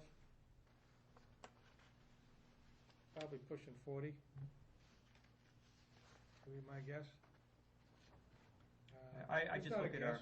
our current setup. You Mhm. know, it requires 2 or 3 people to operate. We require 72 hours of notice, and if you think about that, someone would have to be watching the computer on a Friday evening to make sure they saw what our agenda was, to be able to call in to give notice that they want to be there Monday night. I can attest to what you have to do, because I have, members of the board have personally brought a person down the stairs in the chair to attend a planning board meeting. And what happens if during the meeting the person wants to leave? It's called, Take a break? take a break. Exactly. Yeah, and this lift is rather old. I mean, I think it was put I in think it's like about a 1994. 450-pound capacity. It is. Most electric chairs now are nearing 200 plus batteries. So Our I think it's facility time manager to did look at. call the manufacturer in to see what upgrades are available too, so we're looking at that possibility. But that could be a wholly and separate project too, because it's, that whole hallway up there is already fire rated. It's not going anywhere. Well, I think we have what we need. Alan gave us the number, 26,000, so we can use that in our discussions as we prioritize and figure out how we want to move forward with these things. I would suggest if the other members of the board are comfortable, this ought to be one of those special projects that we work at, like we've got one tonight. This ought to be put on an agenda where it's not a real heavy agenda. Okay. So we can spend some time looking at these, prioritizing, kicking some of the numbers around, figuring out where we can save some. I'm sure you could get somebody like Always Accessible from Concord. We'd be more than glad to come down and talk to you, gentlemen, about all the different possibilities there are. They do a lot of lifts, not a lot of elevator installations, but more of these handicap lift installations throughout the state of New Hampshire. So what you have here for the parameters in terms of size and space, I'm sure you've seen before also. I'm sure you've seen it all. So it's not just me. It would be somebody that you can rely on, and he'd have the numbers for you too. So Alan, we'd hold this workshop and we may come up with a list of questions or issues that we need clarified or whatever. Can we I'll call come to the upon? workshop if you like. I live in town. Okay, I mean, I'm here to help make things better. I've all right. told We'll take you up on Sue that. and Derek that this is, We'll take you up on that then. That way, if we have a question, we can address it right on the spot. gets me out of cooking dinner and washing dishes, okay? You're on. Any other, thank you, questions? I think. No, I just want to Plan? thank Alan for his patience working with us, because no matter who he talks to, he gets different ideas from Yeah, everyone. it's not easy. No, it isn't. Well, to give you cite an example, I'm doing some work in Guilford that I started 4 years ago. It's hard enough just to get two spouses to agree on renovations, never mind, 50 employees. That's true. Whatever. But it's okay. It goes with the territory, so don't feel bad about how long it takes things to get done. Thank you. Thank you very much. Get it done right, right? Thank you. In the interim, if you have any questions, Derek is well versed in communicating with email. So, any questions in advance, whatever, won't have your help. Thank you. Alan. Thank you. Thank you. All righty, let's go to item number 5. We're only 5 minutes behind schedule, ladies, so we're not doing too bad. So you want to come forward and join us? We're talking about bid specifications for West Lawn Cemetery entryway gate and fences. So Jean Walker, Joan Pazzi. Welcome. Talking about length of time it takes to get things done. We've been working on this for over 5 years. And last April, at this time, we were asked to come before the board to see if we were to proceed with a fence and gate because the state had changed the rules and it was no longer required. And we were presenting to the board that we felt it strongly that we needed a fence, wanted a fence, and with respect to everybody. And the board definitely told us to proceed and to try and find something that looked as much like the fence now at West Lawn as we could. And that fence is wrought iron, so we went out to look for vendors, and we learned that wrought iron doesn't really exist now. It's steel with galvanized. That's something we learned as we spent all last summer looking at vendors. We had one proposal come in that was addressed to us, but it didn't get to us until after it was outdated. It wasn't going to be anything we needed anyways. We had another vendor come, and when we contacted that vendor, he wasn't interested because it was too much work. And then we worked very closely all summer with a vendor from New Hampshire, and he took measurements, came 2 or 3 times, took measurements of what we have and looked at the fence, and with the steel and being galvanized, that fence is over 100 years old, would be equivalent. He brought up a proposal for the whole fence and the entryway, and I also have to say that we're trying to work with the trustees of the trust fund because we do have money that's in Cypre, Joan?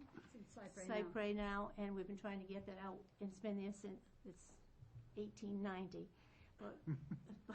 So we know if we could get that money, we would be really in good shape. These were the undesignated perpetual Yes. flower funds, were they, or? No. No, perpetual care. Okay. Trust funds. So I took the whole proposal to Kyle, and he encumbered, I understood 28,000, but I guess it was 27. And it was encumbered for this year. I was under the impression it was encumbered for the vendor that we've been discussing with and who had done a lot of the plans for us and drew out everything. And then after March of this year, getting a new trustee of the trust funds, I feel very confident that if we're ever going to get that money, it's going to happen this year.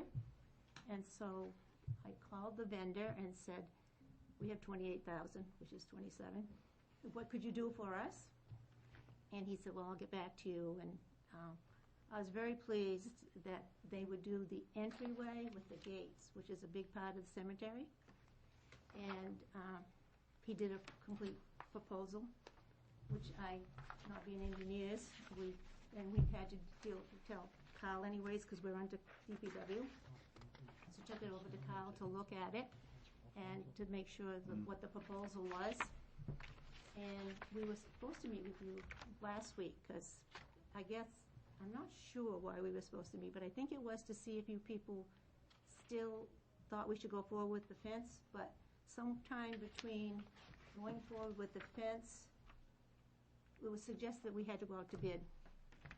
But I guess I don't understand, and probably if Carl was here, I thought he was going to be here, but I didn't want to wait any longer, because we've been waiting so long, that he could answer that question. But I guess I was under the impression that the encumbered money was for the vendor that we were working with.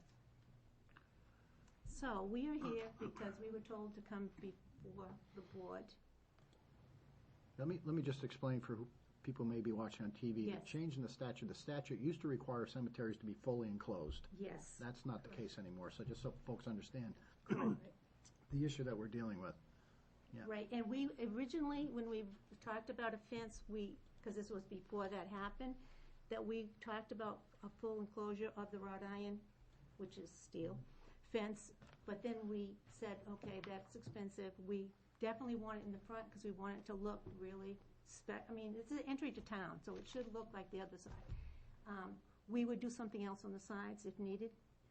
One side has a lot of rocks now anyways, that goes down to the brook, which was sufficient.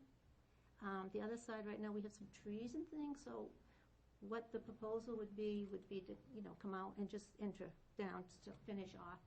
I don't know. So do I understand that the confusion is why do we need to go out with an RFP when? Well, the confusion is yes, I think that's. Yes. Is that the issue? So last year, did you go out for an RFP? Well, Or you just sought out we vendors? don't control a lot of that, and that's done through Kyle, and I'm not really sure because a proposal did come in from someone, but it was outdated by the time we got it. And then we went to two other people. We went to whoever we could find that would do that type of work. It's custom. This is custom work. Yeah, I wish Carl was here because my question would be, how did we come by that first proposal? I mean, where did I think the trustees solicited a proposal, We correct? didn't, we didn't, yes, based on the understanding that there was money there yes. in the trust fund and they could use it as. Not trust fund money. This was town budget Town, money. it was in the town budget. Oh. So, yeah. Yeah, there's Go here and then one thing, though, that I'm a little confused and a little concerned about. We have a request for proposal in front of us, which means that we're putting this out to get proposals, yet we're discussing the numbers that somebody else has proposed. And we should not be discussing those numbers if we're going to be putting this out to proposal. Exactly. We noticed that this afternoon. Okay, so those numbers really are not public information if we're going to be putting out. But we didn't do this. This was in a packet that we received, I guess. Yes, I know it, yeah. So. This proposal you're talking about. He's talking No, about. I'm talking about, I have Any proposal, really. And I think the confusion is that we thought, we were under the impression that because we had been working all summer, that money that was encumbered for a certain vendor, and that needed to be used for that, to that vendor. Okay. I may be wrong, and. Can I follow up on that? Yeah, go ahead. And I guess that's where I'm kind of leaning now is, at some point, someone must have made an inquiry into the price for these fencing. In December, when you encumber funds, there was a representation that there was a legal obligation to encumber those funds, because legally, under state statute, that is the only way you can encumber funds. You must have a legal obligation to pay a vendor. So the representation before this board was that $27,000 was to be encumbered to Mill City Iron Fabricators for grate and fence for new cemetery. The only way that representation could have been made was if we had a legal obligation to pay them. Here we are today, talking about going out to bid. So one of two things is, one, the money lapsed because we didn't have a legal obligation to pay, or two, we need to pay Mill City Iron Fabricators for their fence. Yeah. And that's our wish. So did our agreement with, who is it, the vendor, did it lapse, or is it still? No, It's good for 30 days. Mill Cities, do you have copies of this, by the see. way? No, they're not supposed to, I don't think. I was gonna hope not. What's the name? Mill City Iron Mill Fabricators. City Iron. Iron fabricators. That's who the purchase, I'm looking at the year-end purchase orders. It was made out to Mill City Iron Fabricators for $27,000. That's what was approved by the Board of Selectmen. Then we can contact them. So I'm not sure why you have a request for proposal before you When we've already- if we've already encumbered it for them. It was, Carl said we had to do it. It's been done already. I mean, the money's there. Right, The now the money's- question is, was it done appropriately last year? Did they go out for an RFP or sole source it? I don't remember anything. Do you? No, I don't. I don't. I don't remember anything. I don't remember about it. anything. We tried, but because we are under DPW, it's kind of, we have to go those steps. And we really spent a lot of time working on this and talking to vendors and relating it back. And we really were under the impression that we had done everything correct and that we were able to go with Mill City. I wasn't going to use that name, but since everybody. Well, Well, since we it's have an public encumbered record. PO to them, that's It's a public public information. document. All I can It's a say public is, document. we spent time with them, they were wonderful, they did the drawings, they told us about, taking the points off and everything. So just, yeah, okay, go ahead. I'd like to just say one thing. When Carl met with you, is that correct? He had agreed that this was set to go, that he had met, that he had looked over this whole thing and said nobody else does this kind of work north of Boston. So he says, seeing as it's So this was custom a work, sole source. It's custom. it's custom made, galvanized. They no longer make wrought iron, so this is the next best So thing. we- and as long Okay. as- So we encumbered money specifically to meet the obligations of this agreement. Yes. Right. Correct. And And is that the agreement- department head must have made the determination of sole sourcing, because the purchasing policy allows the department head to do that. And if he said it was customized and he Right. wrote the PO for Mill, And these bids are only. maybe he just forgot that took place, I don't know. And these bids usually have a date specific when the offer is good till? Correct. Yes. Are we still within that? Yes, Yes. yes. Yeah, okay. That's why we're here tonight, and that's why when Sue So you would said, just like to award it to Yes. Mill City Iron that's why Sue went Fabricators? and called and told me, or emailed me and said, Kyle's not gonna be there, how do you feel? And I did not want this to lapse, and so I said I would come. I had no idea, to be honest with you, how to go about this, but I just knew it had to be done now, When and is I that felt due to lapse? next week. Next week? Before Monday? The 5th. The 5th. And so, I mean, we've been, Well, we already have a PO made out Yeah, I know. Does that mean dated anybody- October 24th, 2012. Sue, do you have any idea what Carl's concerns are now relative to No, this? he may have just forgot that the determination had been made to sole source, I don't know. originally he told me, the first time I met with him, that it was all ready to go, but I had to make sure the board was still gonna support us for a fence. Oh, I think I know why, because the law changed, as you mentioned. He wanted to make sure the board was still going to, Oh. That's, Say yes. Support it. Support Support us.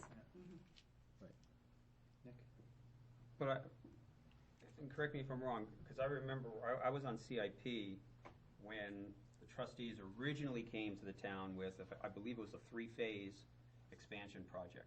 And we worked with them and we asked them if they could break it up into smaller pieces. And they were very accommodating to do that with the town. Then they had plans on fencing the entire parcel. Right. I remember there was a conversation at the board level that the RSA had changed, there wasn't a need to do the whole thing, and again, you were accommodating and said, because I believe Selectman Devanza, you had agreed at the time that you at least needed a fence on the front On the front side. for dogs and things like that. So there was an understanding here that the fence wasn't going around completely, that it was just Well, in the front. but I think at that point in time, I don't think where the fence goes. I think the concern was, and the issue was, because the law changed, we don't have to fence the entire thing. Correct. Right. Okay, if we Right, it was do just- certain points, and then, as was mentioned, one side has rocks, then the other thing you have to have a concern about is four-wheelers. Dirt bikes, coming in from behind, so I think Understood. accommodate it at, But even this isn't fencing, this again is gonna be done in phases. Right. Because this is just a 20-foot opening gate and 2 wings on the side. right.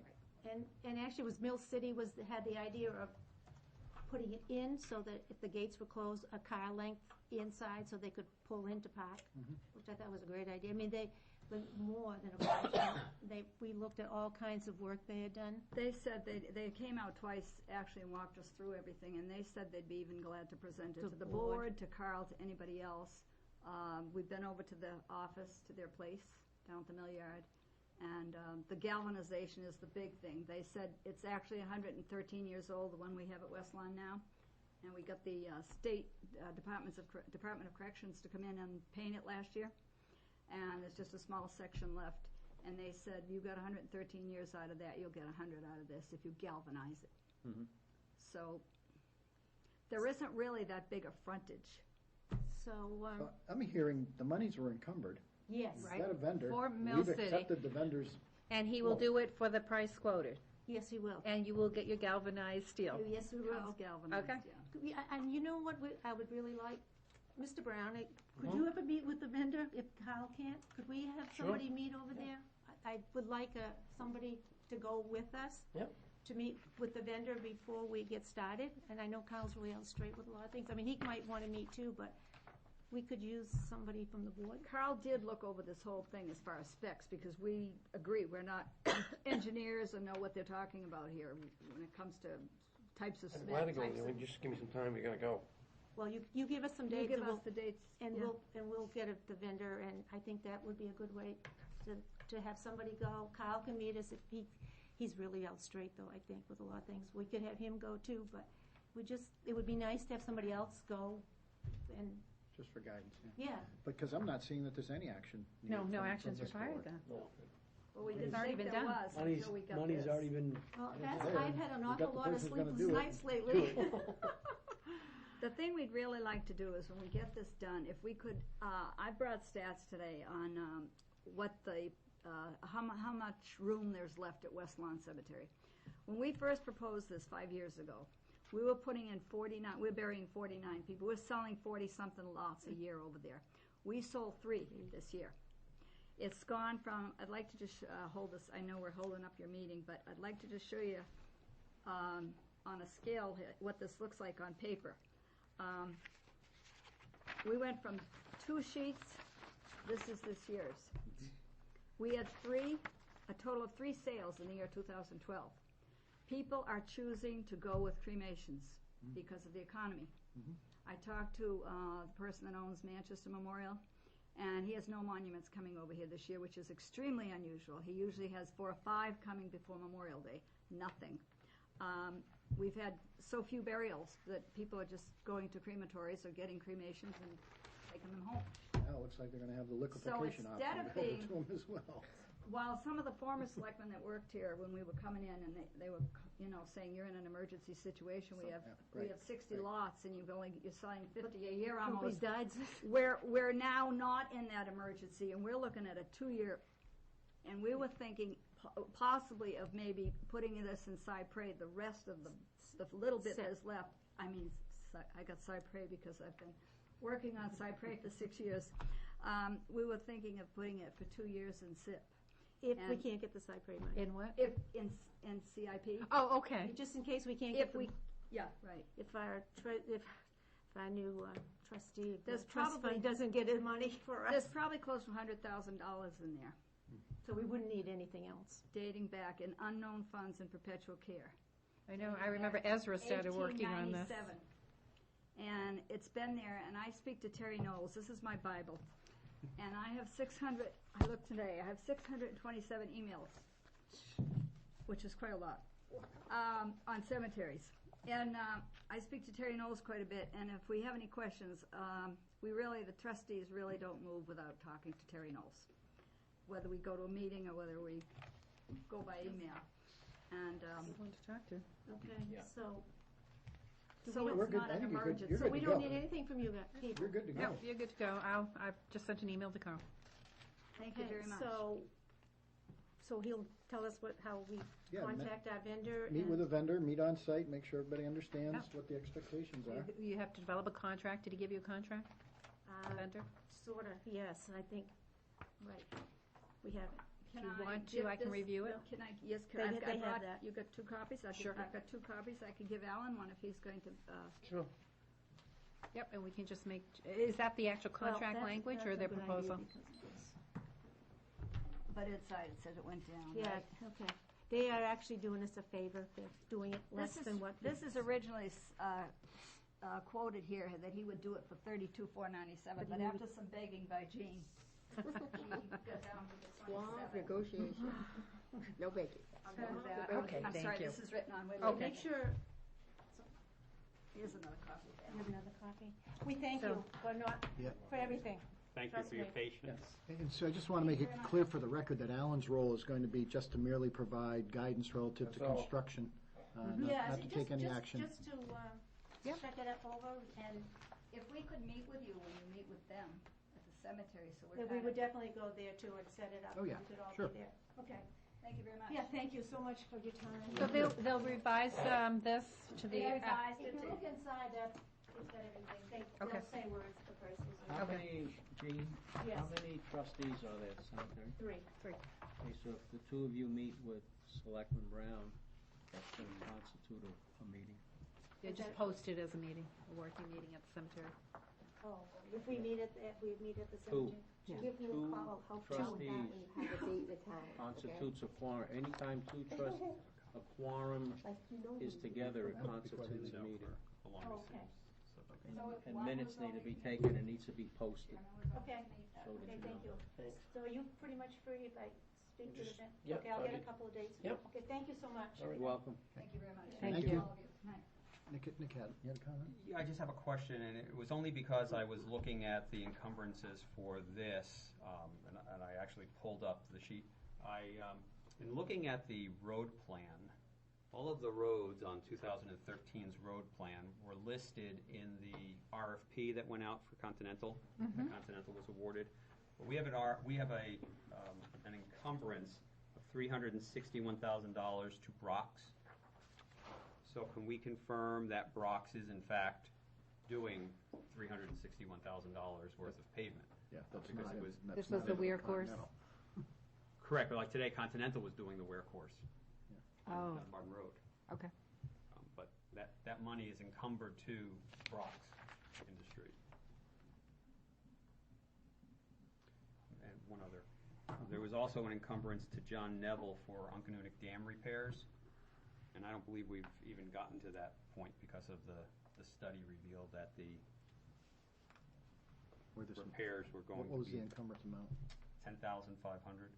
There was an encumbrance for the study of $19,500 and an encumbrance for repairs Were there some, of $10,500. some temporary repairs that needed So to be maybe done? there were, that would be my question. Yeah. temporary. We must spend twice as much to study as we did to repair it. Yeah. I Yeah, think there we're must gonna have spend a been lot some more. I imagine there's some temporary repairs, like removing some vegetation and perhaps patching up some of the embankments, maybe. Okay. Let's see, we haven't taken up the bid specs for the police department crime scene process mobile command post. Tab That's 6G. at tab 6G.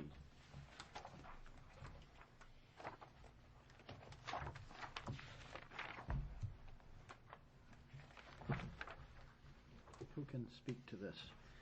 Mr. Chair, Yep. I reviewed the RFP or the proposal bid. I have a question under Section 3, responsibility of bidder, under B, where it says remove and reinstall all emergency lighting.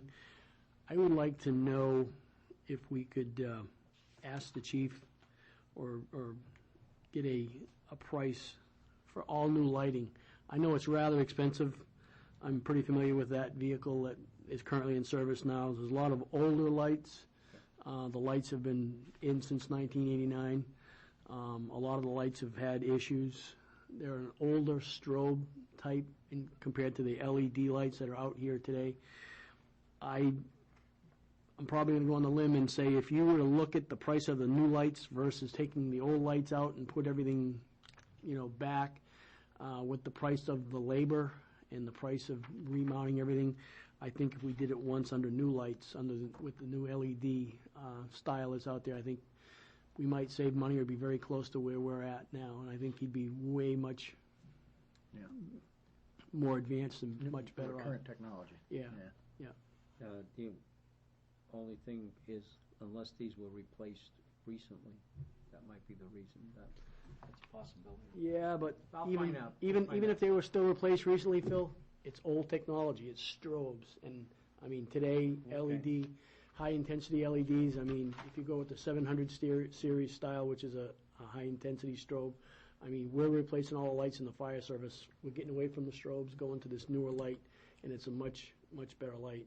It draws less power.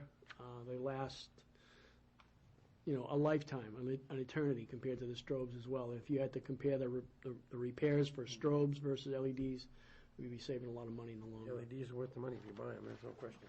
Yeah. I was going to suggest that maybe in the RFP, those are two options. Break it out. One option, Break it removing out. and reinstalling, and the second option, purchasing new installation. So we have something to compare. Well, if that's the only change, I'm sure we can just approve it with that change. Yep.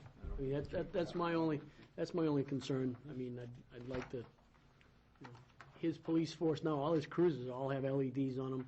I mean, he's jumped leaps and bounds in technology on that side. I mean, I'd like to just. So under section 4 bid submission, we'd have to put something in there to break out the cost for Yes. new lights versus remove and replace. Correct. The old lighting. Yep. I'm fine with that. Yeah. Are there any other That's issues the only on the bid that? that's the only question I had. Everything else, Make a motion that we approve it with that change. All right, we have a motion and a second. everything looks good. Any further discussion? All those in favor say aye. Aye. Opposed? Motion carries 5-0. Thank you, Mark. You're welcome.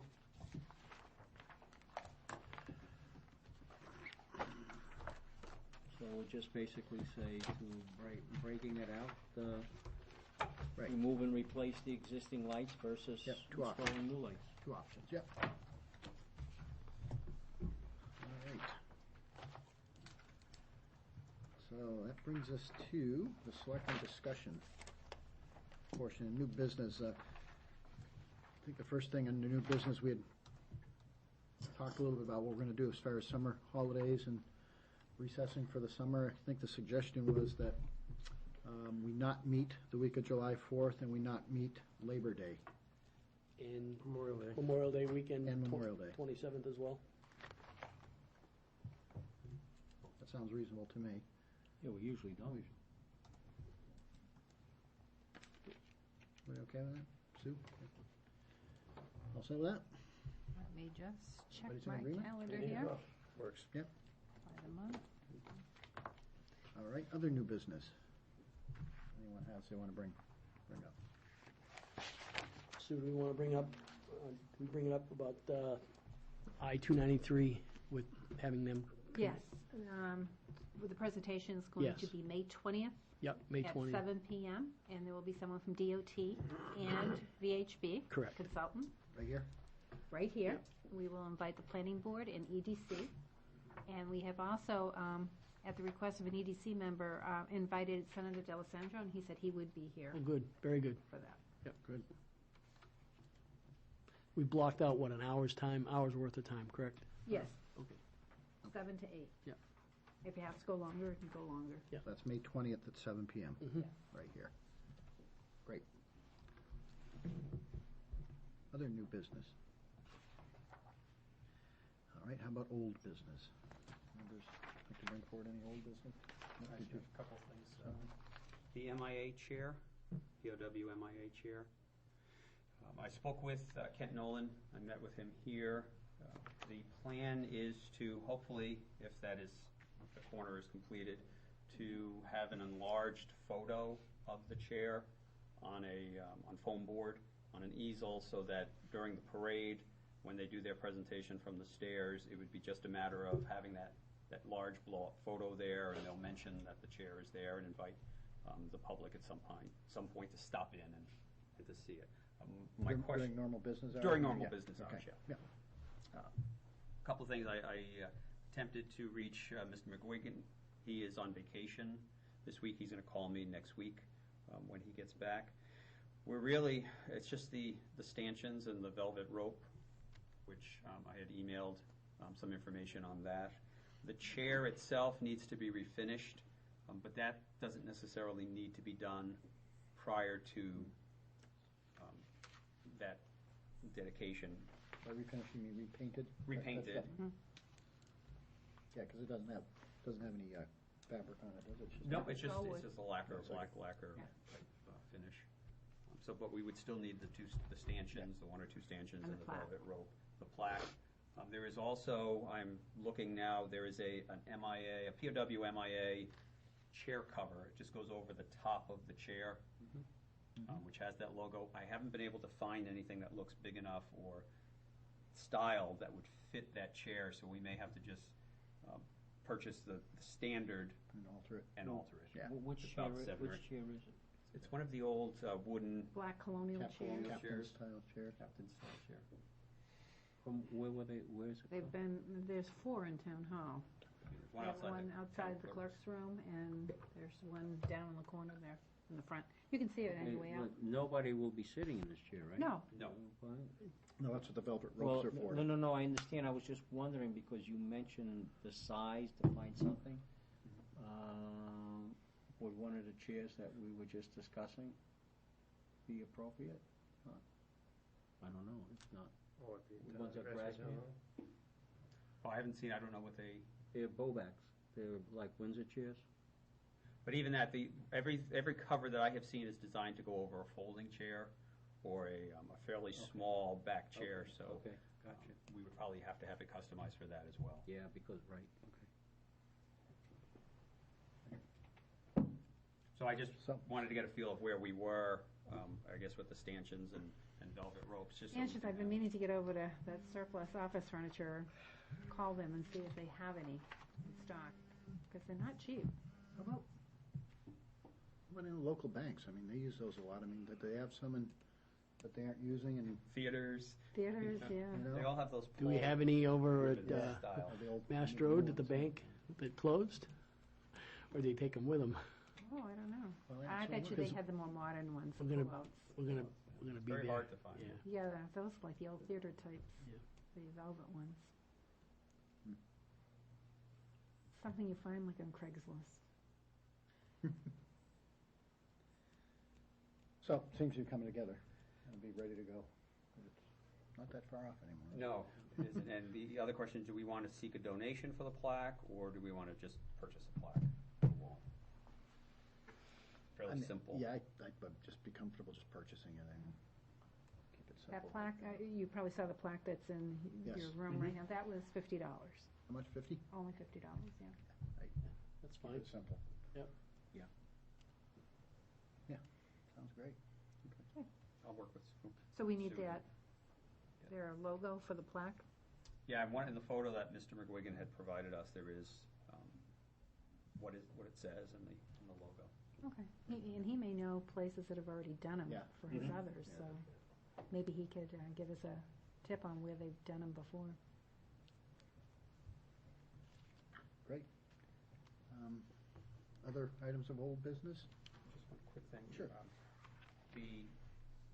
Public Works was going to get us the line that the grant software was coming from, Yeah, I did not hear back. just as a reminder. What did he say? He said it was probably the consultant line that he would put it under. Consultant contracting line. That's where it's Yeah. Any other old business? None? I guess we'll announce this an opportunity for a second public comment session. Don't see any members of the public here. I'll remind them once again, if you're watching on GTV 16, there are now 2 opportunities to comment. One at the beginning of the meeting, shortly after 6 p.m., and then once about halfway through in the 8 o'clock or so time frame. And the last thing I see on here, well, actually, there's 2 more things, I guess. The workshop, Southern New Hampshire Planning Commission, Municipal Sharing Project discussion. And Nick and you and... Reports, Mr. Committee reports. Oh, I'm sorry, thank you. We did have some committee reports, don't we? HDC? HCC did meet last week, and we had Real Falou and Gene Walker came. Gene Walker represented the Garden Club, and Real Falou, for those people watching and those that don't know, he's the one who takes care of all the landscaping at the roundabout in Grassmere. And we reviewed the location of where the statue would be located, and we reviewed the plan that was adopted by the Board of Selectmen on 8/13/07, and everybody agreed that we'd go forward according to that plan that that was approved back then. And there were several things that we need to try to do in order to get to the unveiling and to determine the date that we're going to have the unveiling. So that's what we're working on, and mainly what it is with the base and the installation of it. And I've met with, on behalf of HDC, Ruth and I met with Carl, reviewed that and the base and where it would be along with that plan. And we're working on getting some specifications for the stone base, granite and different variations, and we're going to be meeting on Thursday to try to finalize that up. Exactly what it's going to be that it's going to be mounted on. And the markers, been working on the markers. We've met several of the property owners, and we're working on getting those all approved by them and getting the next round of markers manufactured. And any idea generally when we might see the statue at the roundabout? What we're trying to do is coordinate it with the 251st anniversary. I don't want to say a date at this time because we're reviewing the possible dates that we have to see if there's conflicts with anything else. Yeah, I was trying to nail it down to date specific, a month, season. We're shooting for June, if it's doable as far as getting, we don't know what the lead time is on stone and exactly what's going to be involved there, and we're trying to get some costs together, and that's why we're trying to do this fairly aggressively. But the statute's ready to be delivered. Statue's at Public Works. Oh, it's at Public Works? Oh, yes, I'm sorry, the statue is here, it's at Public Works. Oh, yes, looks good. Stop down It's in the preview, crate. Yeah, it's in the crate. Oh, good.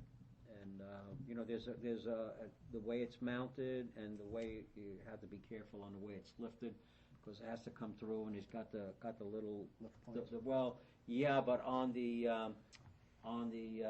he's got the musket and he's got the powder horn, and they got the little rope that the powder horn and the lift sling is you got to make sure that it doesn't chafe, because it can put marks on the finish. So excellent. That's why we're trying to get that all coordinated. Great, thank you. How about the Conservation Commission? Thank you. Conservation Commission met last week. We had a public discussion. There was a recommendation that was sought by the Zoning Board of Adjustment for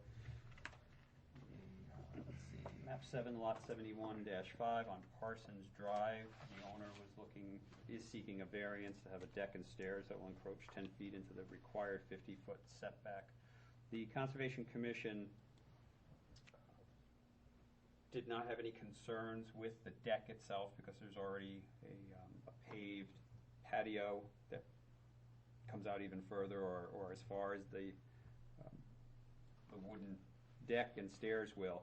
But they did want to voice their concern when that development was originally planned. Conservation stressed their concern that because of the wetlands on the south side, all of those lots are built right up against the wetlands, and homeowners really have no place to put a pool or a deck, and this, I think, is like the second request for some relief from the wetland district.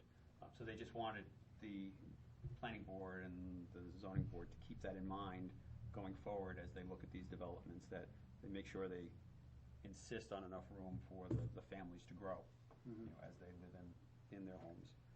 The commission voted on the recommendations for the volunteer applications that we acted on this evening, and then we reviewed two plans. One was map 3, lot 371A, 64 Daniel Plummer Road. The commission had no issues or concerns on that. Map 9, lot 112, and map 6, lot 90-1, which was East Dunbarton Road and Dunbarton Road. That's actually split between Manchester and Goffstown, and the commission stated they had no issues or concerns with that. Okay. That was it. Thank you.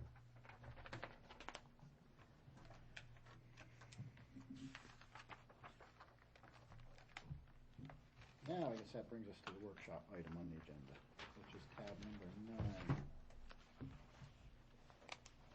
And so, Nick, you and Sue attended the kickoff meeting? Yes.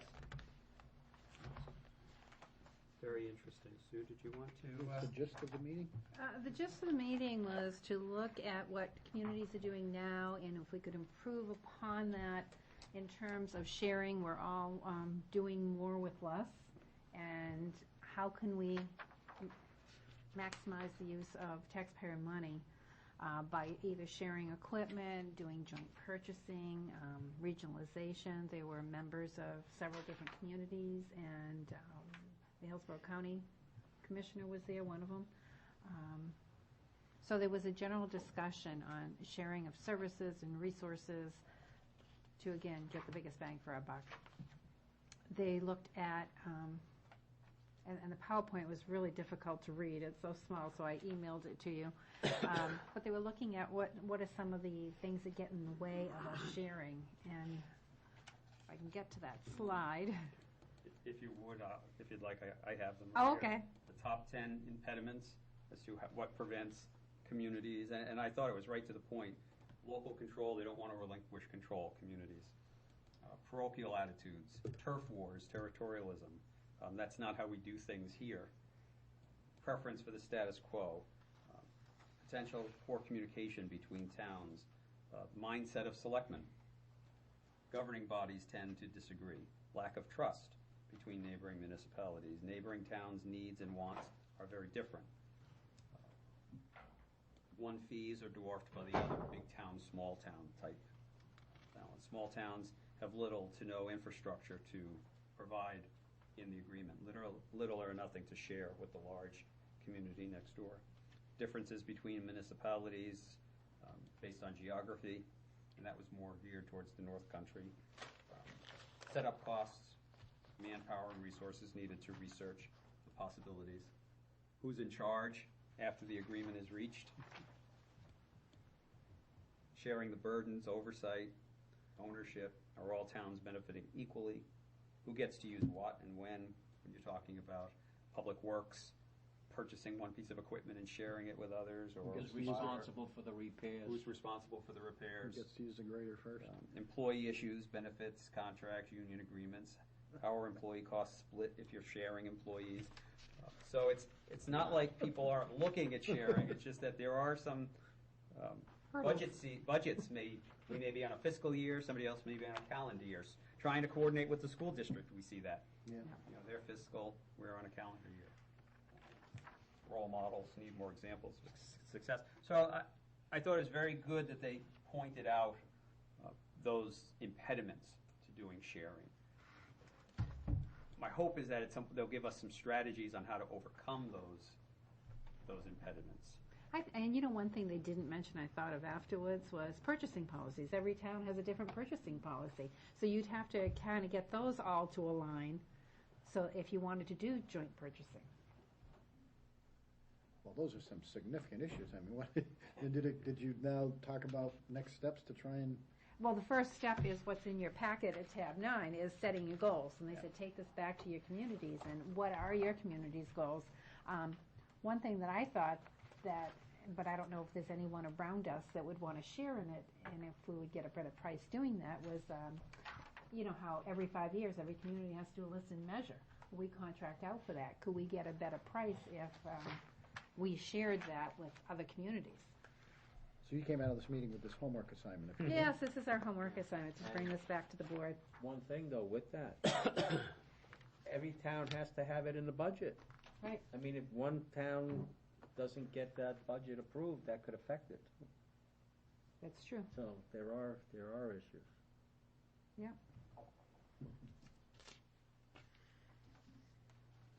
But we had quite a lengthy list, because I had sent Dave Priest a list of all our sharing agreements, and typically we're sharing with the SAU in terms of purchasing of heating oil, propane, gasoline, diesel, paper. And they also include the area towns that are part of the SAU and those school districts as well. Then we have like a dispatch for police with Ware in New Boston. We have prosecutorial services with Francistown. So we have we do a lot of sharing with our area towns, but we're not doing it in a bigger sense. Oh, there was also a representative from the state, Administrative Services, and that was mentioned the year they excluded us in the salt bid. Remember that year? Yes. And salt was a real commodity that year, so we had to pay through the nose for salt. But and I talked to him afterwards, because before we went out for an RFP for electricity with New Boston and the SAU, I had contacted the state, and they said, no, we do it for state buildings and City of Concord only. So I asked him about the opportunities for them to expand that to communities. And he said he'd discuss it with the lady that's in charge of that. Oh, he didn't refer you to that list that you had? No. Letterman's top 10. They made reference to that. Yeah. So where do we go from here, Sue? I mean, who are they expecting to fill these goals out, and when did you have it done by? When's the group going to come back together again? We're going to get back together the end of June. They envision a total of 5 meetings, and there will be homework at each meeting to bring back to our governing bodies to get everyone on board. They pointed out that I think Nick and the county commissioner were the only elected officials there. Everyone else was staff. And one person commented that, boy, it's too bad more towns didn't send elected officials, because it's the governing bodies that have to buy into this to make it work. It was interesting. There was a little difference of opinion where there was a staff member who said, you know, I think one of the issues is that we consider our elected officials as part-time help, because every 2 or 3 years they're changing. And then we had the county, on the elected official side, saying, you know, new boards come in and they want to get things done, but it seems like the staff is in the way. Are in the way, because they're entrenched and they know what they want. So there was a little difference of opinion of who's the impediment. Probably a little bit of truth in both. Well, it's difficult to do strategic planning when your boards are constantly changing. Yeah, for sure. Yeah. So, who is responsible for completing the homework assignment? How's that going to get done? I mean, the board? Mm. With input from, or is just, is it going to be our small group? Are we going to seek input from department heads, whatever? I mean, that's what we need to decide. On the process they want to use to get to goal setting. Well, can I ask you a question? Was there anything specific to give us an idea of what we're dealing with? I mean, you say goals. I mean, goals could be, are we dealing, did they give us any kind of guidelines or any references to such as this? No, they were reviewing our agreements. They asked for formal agreements, and then I think during the meeting they realized that a lot of the towns have informal agreements. For example, we have one building inspector. When he goes on vacation, we have an informal arrangement that Ware and New Boston cover for him, and we cover for them. It's not in writing. The New Hampshire Building Association is working on a more formal arrangement, but right now it's informal. They didn't realize that all these informal kind of agreements are going on right now. So they were kind of learning Right. from all of us that attended. The who else was there? There was a private vendor who does purchasing, regional purchasing. Really? What was it? I forget. IPA? IPA, I think. Yeah. Then there was the grantor. New Hampshire Charitable Foundation had provided the grant for this, and there was someone from the Center for Public Policy. UNH Carsey Institute, New Hampshire Association of Counties, National IPA, Business New Hampshire, Tony Pappas, she wasn't there, but No. she was on. So they did try to reach all levels that may be interested in doing sharing positions, like up north. There were 3 towns up north that share an assessor. Yeah, we did that with New Boston for a while, Did we? years ago.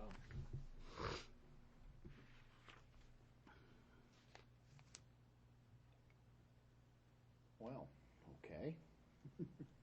So there's sharing of equipment, there's sharing of personnel, could be sharing of, in terms of joint purchasing. I look at step 1, and some of the examples are probably very relevant to us. If we're looking at sharing, what is the goal? The goal is maybe to be able to offer expanded services at a lower cost, or to continue services at the same cost or reduced, knowing that everything is getting more expensive through sharing, being able to offer the same, or maybe better service at the same cost. Yeah, I'd say right now, though, it's tough to look at and have an expectation of being able to expand services. I think, Just to maintain.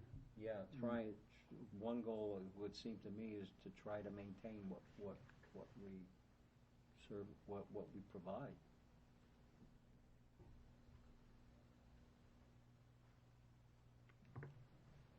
And then I think the second step would be, once we have a couple of goals, kind of narrowing the focus down to where are the areas that we want to identify? What are the areas we want to identify that we can try to achieve those goals? Is it in assessing? Is it in... Well, I think that What point of areas? assessing, I think, is a good item. I mean, I brought up one issue, which is a realistic issue, but if you have 5 communities that are working together, and one doesn't wind up within the budget, you still have 4. Or if you're dealing with 4 and you wind up with 3, or you're dealing with 3 and you wind up with 2, that's still better than 2 of them negotiating. You have a little bit more, so it's a goal. And right now, we're in a 5-year contract. It's something that's not going to go away. We're required by law to constantly do it, so it's an ongoing expense, as it is with all the other communities. So I think that's something that is. And some of those obstacles you're talking about, because like who's in charge? I mean, a lot of those things don't necessarily pertain to that. That's probably more in terms of a piece of equipment, who's going to house it and insure it. That's what I meant. It's something that I seem to think that might be more doable.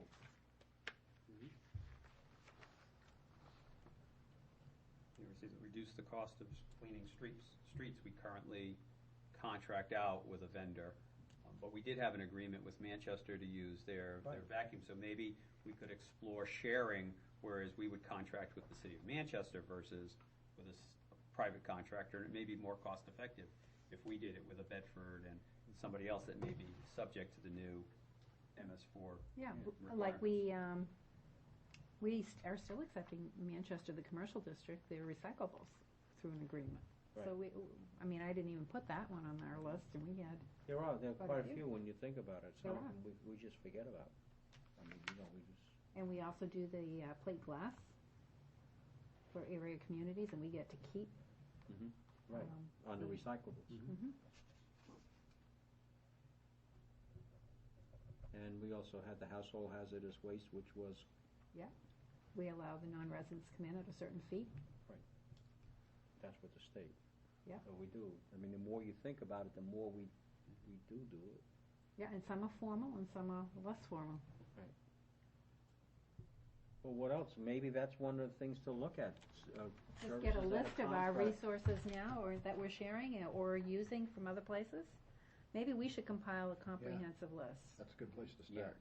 And what are other potential areas? Right, Yes. other That potential don't contracted exist. services that we might be able to, Yeah, a list of those, and then also, how they're provided. I mean, is it by, a handshake? Is it by written formal agreement? Is it by contract? Is it? I mean, that would be good to know just for general information. I mean. Right, the hazmat collaborative. Yeah. The contract Hazmat, you have. the mutual aid. That we hadn't thought of. The mutual aid fire agreements that we have amongst the Yeah, towns. we listed those. So we have two, right? Yep. Souhegan and Bordertown. Yep. Yeah. I mean, And I think fire service is probably the first one to start that mutual aid. Then Public Works now has mutual aid. We have mutual aid for building inspectors that came about as a result of the floods, but that's basically those are emergency type of services, not on an ongoing. But that's what led to us to say, maybe they can do vacation coverage too for us. But yeah, I think we start, and actually I think we suggested that the next time we meet with Southern New Hampshire, that every town compile a comprehensive list and identify whether they're formal or informal agreements of what they're sharing right now. So that would be a good step for us too, to expand on the list we started. I'll ask each department head to share the ones they have. And we share our cell tower. I was going to with say, I have B&M and the Marshall and Service. DOT. No, Marshall's I don't think does it anymore. But DOT has a spot and B&M has a spot, police. Yeah, no, right.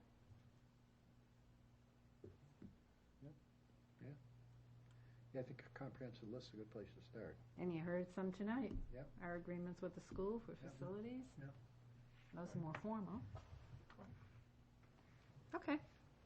So you'd start by Start with that. surveying like department heads and whatnot, finding out Yep. details. We'll get that. And then we'll see where the holes are. Of other I potential. volunteered to go to this meeting, but I think you still need to appoint someone. I think that was.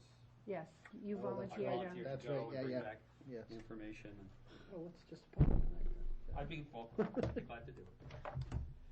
I don't think any of us Not knew what the officially. time commitment Yeah. was until that first meeting. So it's but it's 5 meetings. They're not Total of gonna five meetings I go- heard. Total of 5. They run a couple hours. An hour and a half. 4 to 5:30. Oh, Oh, he- you'd be willing to continue to Sure. serve? So we will appoint Nick as our rep. Does that require a motion, or you, will- as chairman, you want to appoint, or? Chairman, I'll just appoint him with his concurrence and acceptance of the appointment. Okay. Thank you.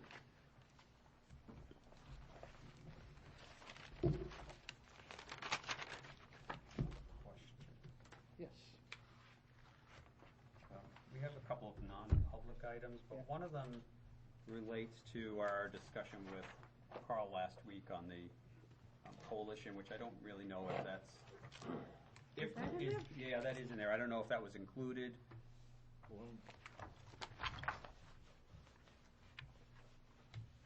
it's there. Email from Carl. Oh, that's the attorney's Yeah. letter. Yeah, but I'm saying is that. The reason it's in there is because it's attorney-client privilege, and that's why I put it in non-public. The board's permission, I think we can discuss this. I mean, we discussed all of the content in public last meeting, all of the questions that were raised. Okay. So you have two emails from Attorney Drescher, the first one and then the second one. April 24th and both April 24th. Yes, they are. 6:01 PM and 6:55, okay.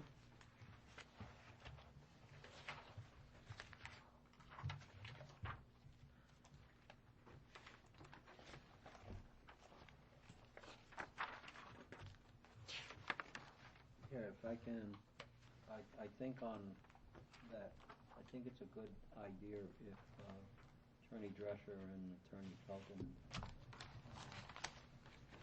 review that, which I believe was Attorney Drescher's comment or a recommendation or suggestion that he made in one of the emails, because the couple of the comments that he brought up about the intermunicipal agreement, the fact that he didn't think that it was an intermunicipal agreement, but the thing to be very careful of is that if it was determined that it was an intermunicipal agreement and you didn't follow the statute for the intermunicipal agreement, it could be deemed that you didn't follow the proper procedure. And I guess my point is that Attorney Pelton is an excellent environmental attorney, and Drescher is a municipal attorney. He actually thought it was Yeah, he did. an intermunicipal agreement. Well, But he wasn't sure it would have to well, go for review. yeah, but the thing that the point that he made is that it wasn't, there wasn't, and depending on how you did it, that was the concern. But I think he brings the municipal expertise to the table. Even though the issue is really environmental, there are municipal procedures that you need to follow. Yeah, the immediate issue is legal. Correct. Yeah, and he is clear, he says, he even underlines it, I feel this is an IM agreement. And I think the other two important issues is he felt that it would bind the town Yeah. to payments, and it is open-ended. So he really suggested kind of a letter between the law firm and the town specifying this is the work you're going to do for just this phase at this cost. And that's the sense I got from the coalition meeting that I went to, or pre-coalition, because they haven't really developed yet.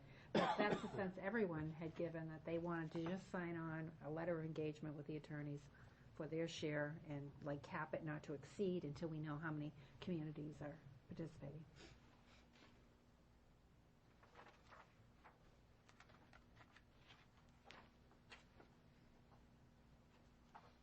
Great. I think it was prudent that the board waited to get these. Yeah. Yeah, it certainly was.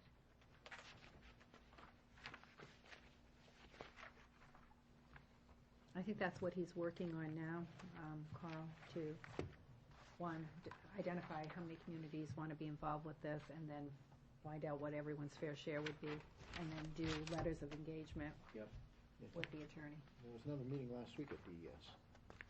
Yeah, I don't know what transpired. Yeah, I don't know, Carl would have to update us on that. I just think it's good news that we got that extension, Yeah. because May 15th was like right around the corner. Yeah. Yeah, some of the things that needed to be done could not have been done Right. Yeah, by the 15th. I think though, where I was going was on the email of April 24th when they talked about, he felt that the contract is more than just an intermunicipal agreement, but it needed, IM needs the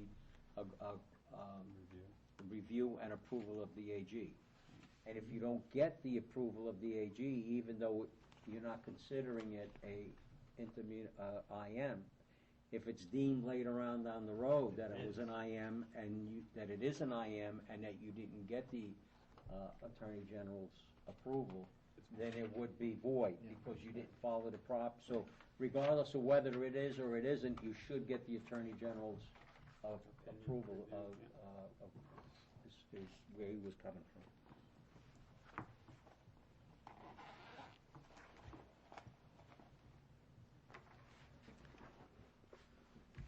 So where do we, As soon as Carl has that number, and he reached out again to those communities, he copied me on his email today, he reached out giving a list of the ones who are like on board, and if just these that are on board, here would be the maximum, but then there were the others that were right down the border, and he was asking six, them to right, commit. he's working on? Yeah, there were more than that were committed. In the email today. Oh, okay, yeah. Yeah. Last Yes, update, last week he was there was working at six. just the big six, yeah. Okay, so we need an update from Carl. Yes. Okay. And he's still working on that. Okay, next So week. if he's ready next week, I knew he wasn't ready for tonight, but if he's ready for next week, we'll put him on for next week. Well, I know, because I know that the day that Ruth and I met with him, he had the morning, he was up in Concord with that meeting on that stuff. Okay, well, we'll have him on for next week's agenda. Okay. And then we have another item.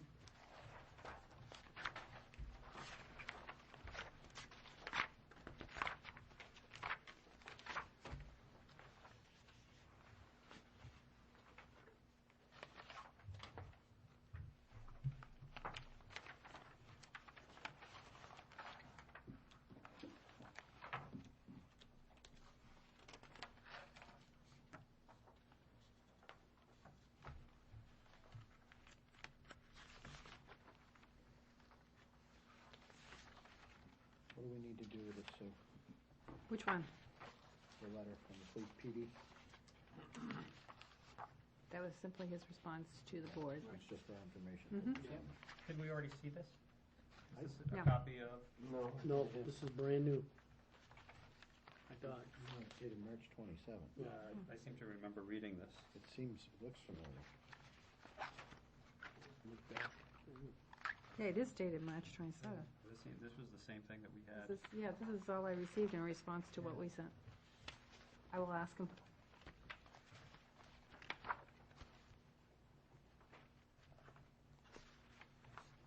All right, so it's just for information purposes, if nothing else. And you just have a summary of our last non-meeting.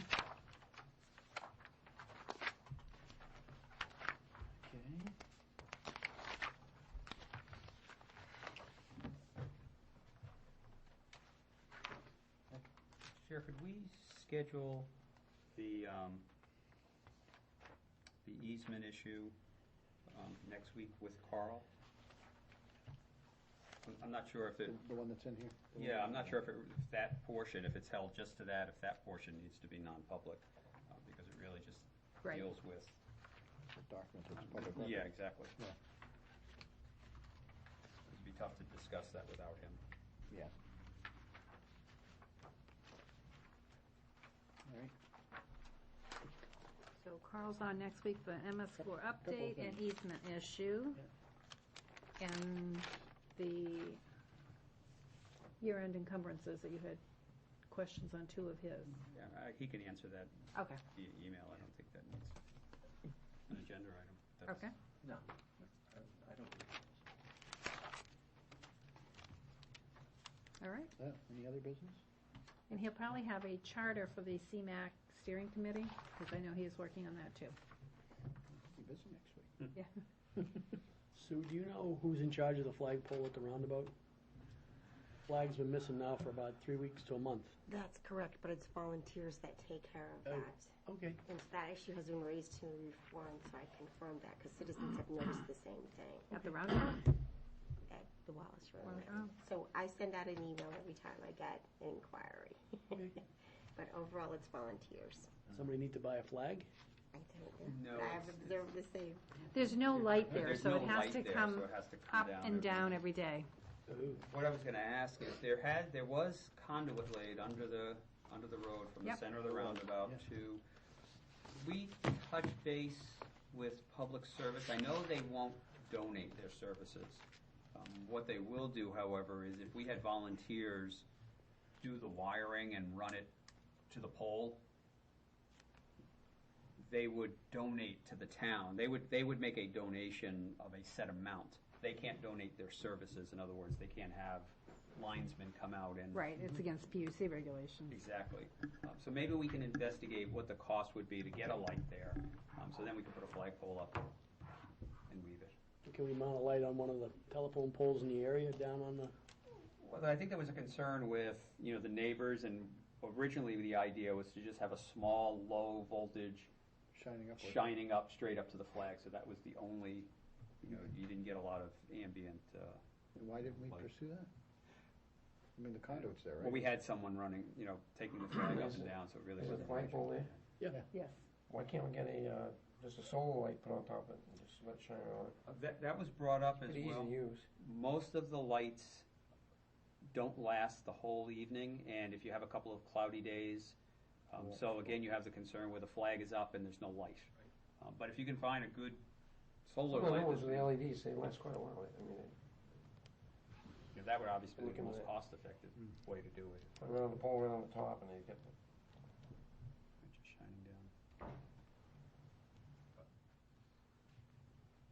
Well, I mean, how are we gonna address that? Who would assume the responsibility and the cost of doing that? Well, illuminating it. Lights, whatever type light it is, I thought, connecting and. I thought the VFW would take care of the initial cost, but the ongoing electric cost would be on the town. That's Okay. how I understood it. And if my understanding with public service is correct, if we had one or two electricians who would be willing to do the work, I mean, most of the wiring work you can get done because it's not connected to anything. Yeah. And then, Just get somebody to make. if we had the okay from public service that they would make a donation to the town, because they said that they would do that, but we don't have an agreement. Then we would know, we would be able to say, okay, the two electricians will be able to pay you back or reimburse you for the cost of the wiring. You know, Yeah, I think they have a because of the community nature program. of the memorial, and why the flagpole is there, they would be more apt to do that.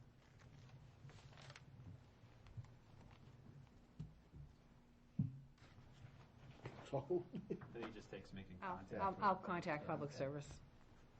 So we want to find out what the cost would be to put a light there yeah, and of the various types And of then options that are available. hit up their, What it would cost to community- connect to the pole. right, and then hit up their community giving program to see how much they'll donate towards it. Good. Anything else? Motion to adjourn? A motion? Second. A second, all those in favor say aye. Aye. Opposed? Motion carries 5-0. Thank you.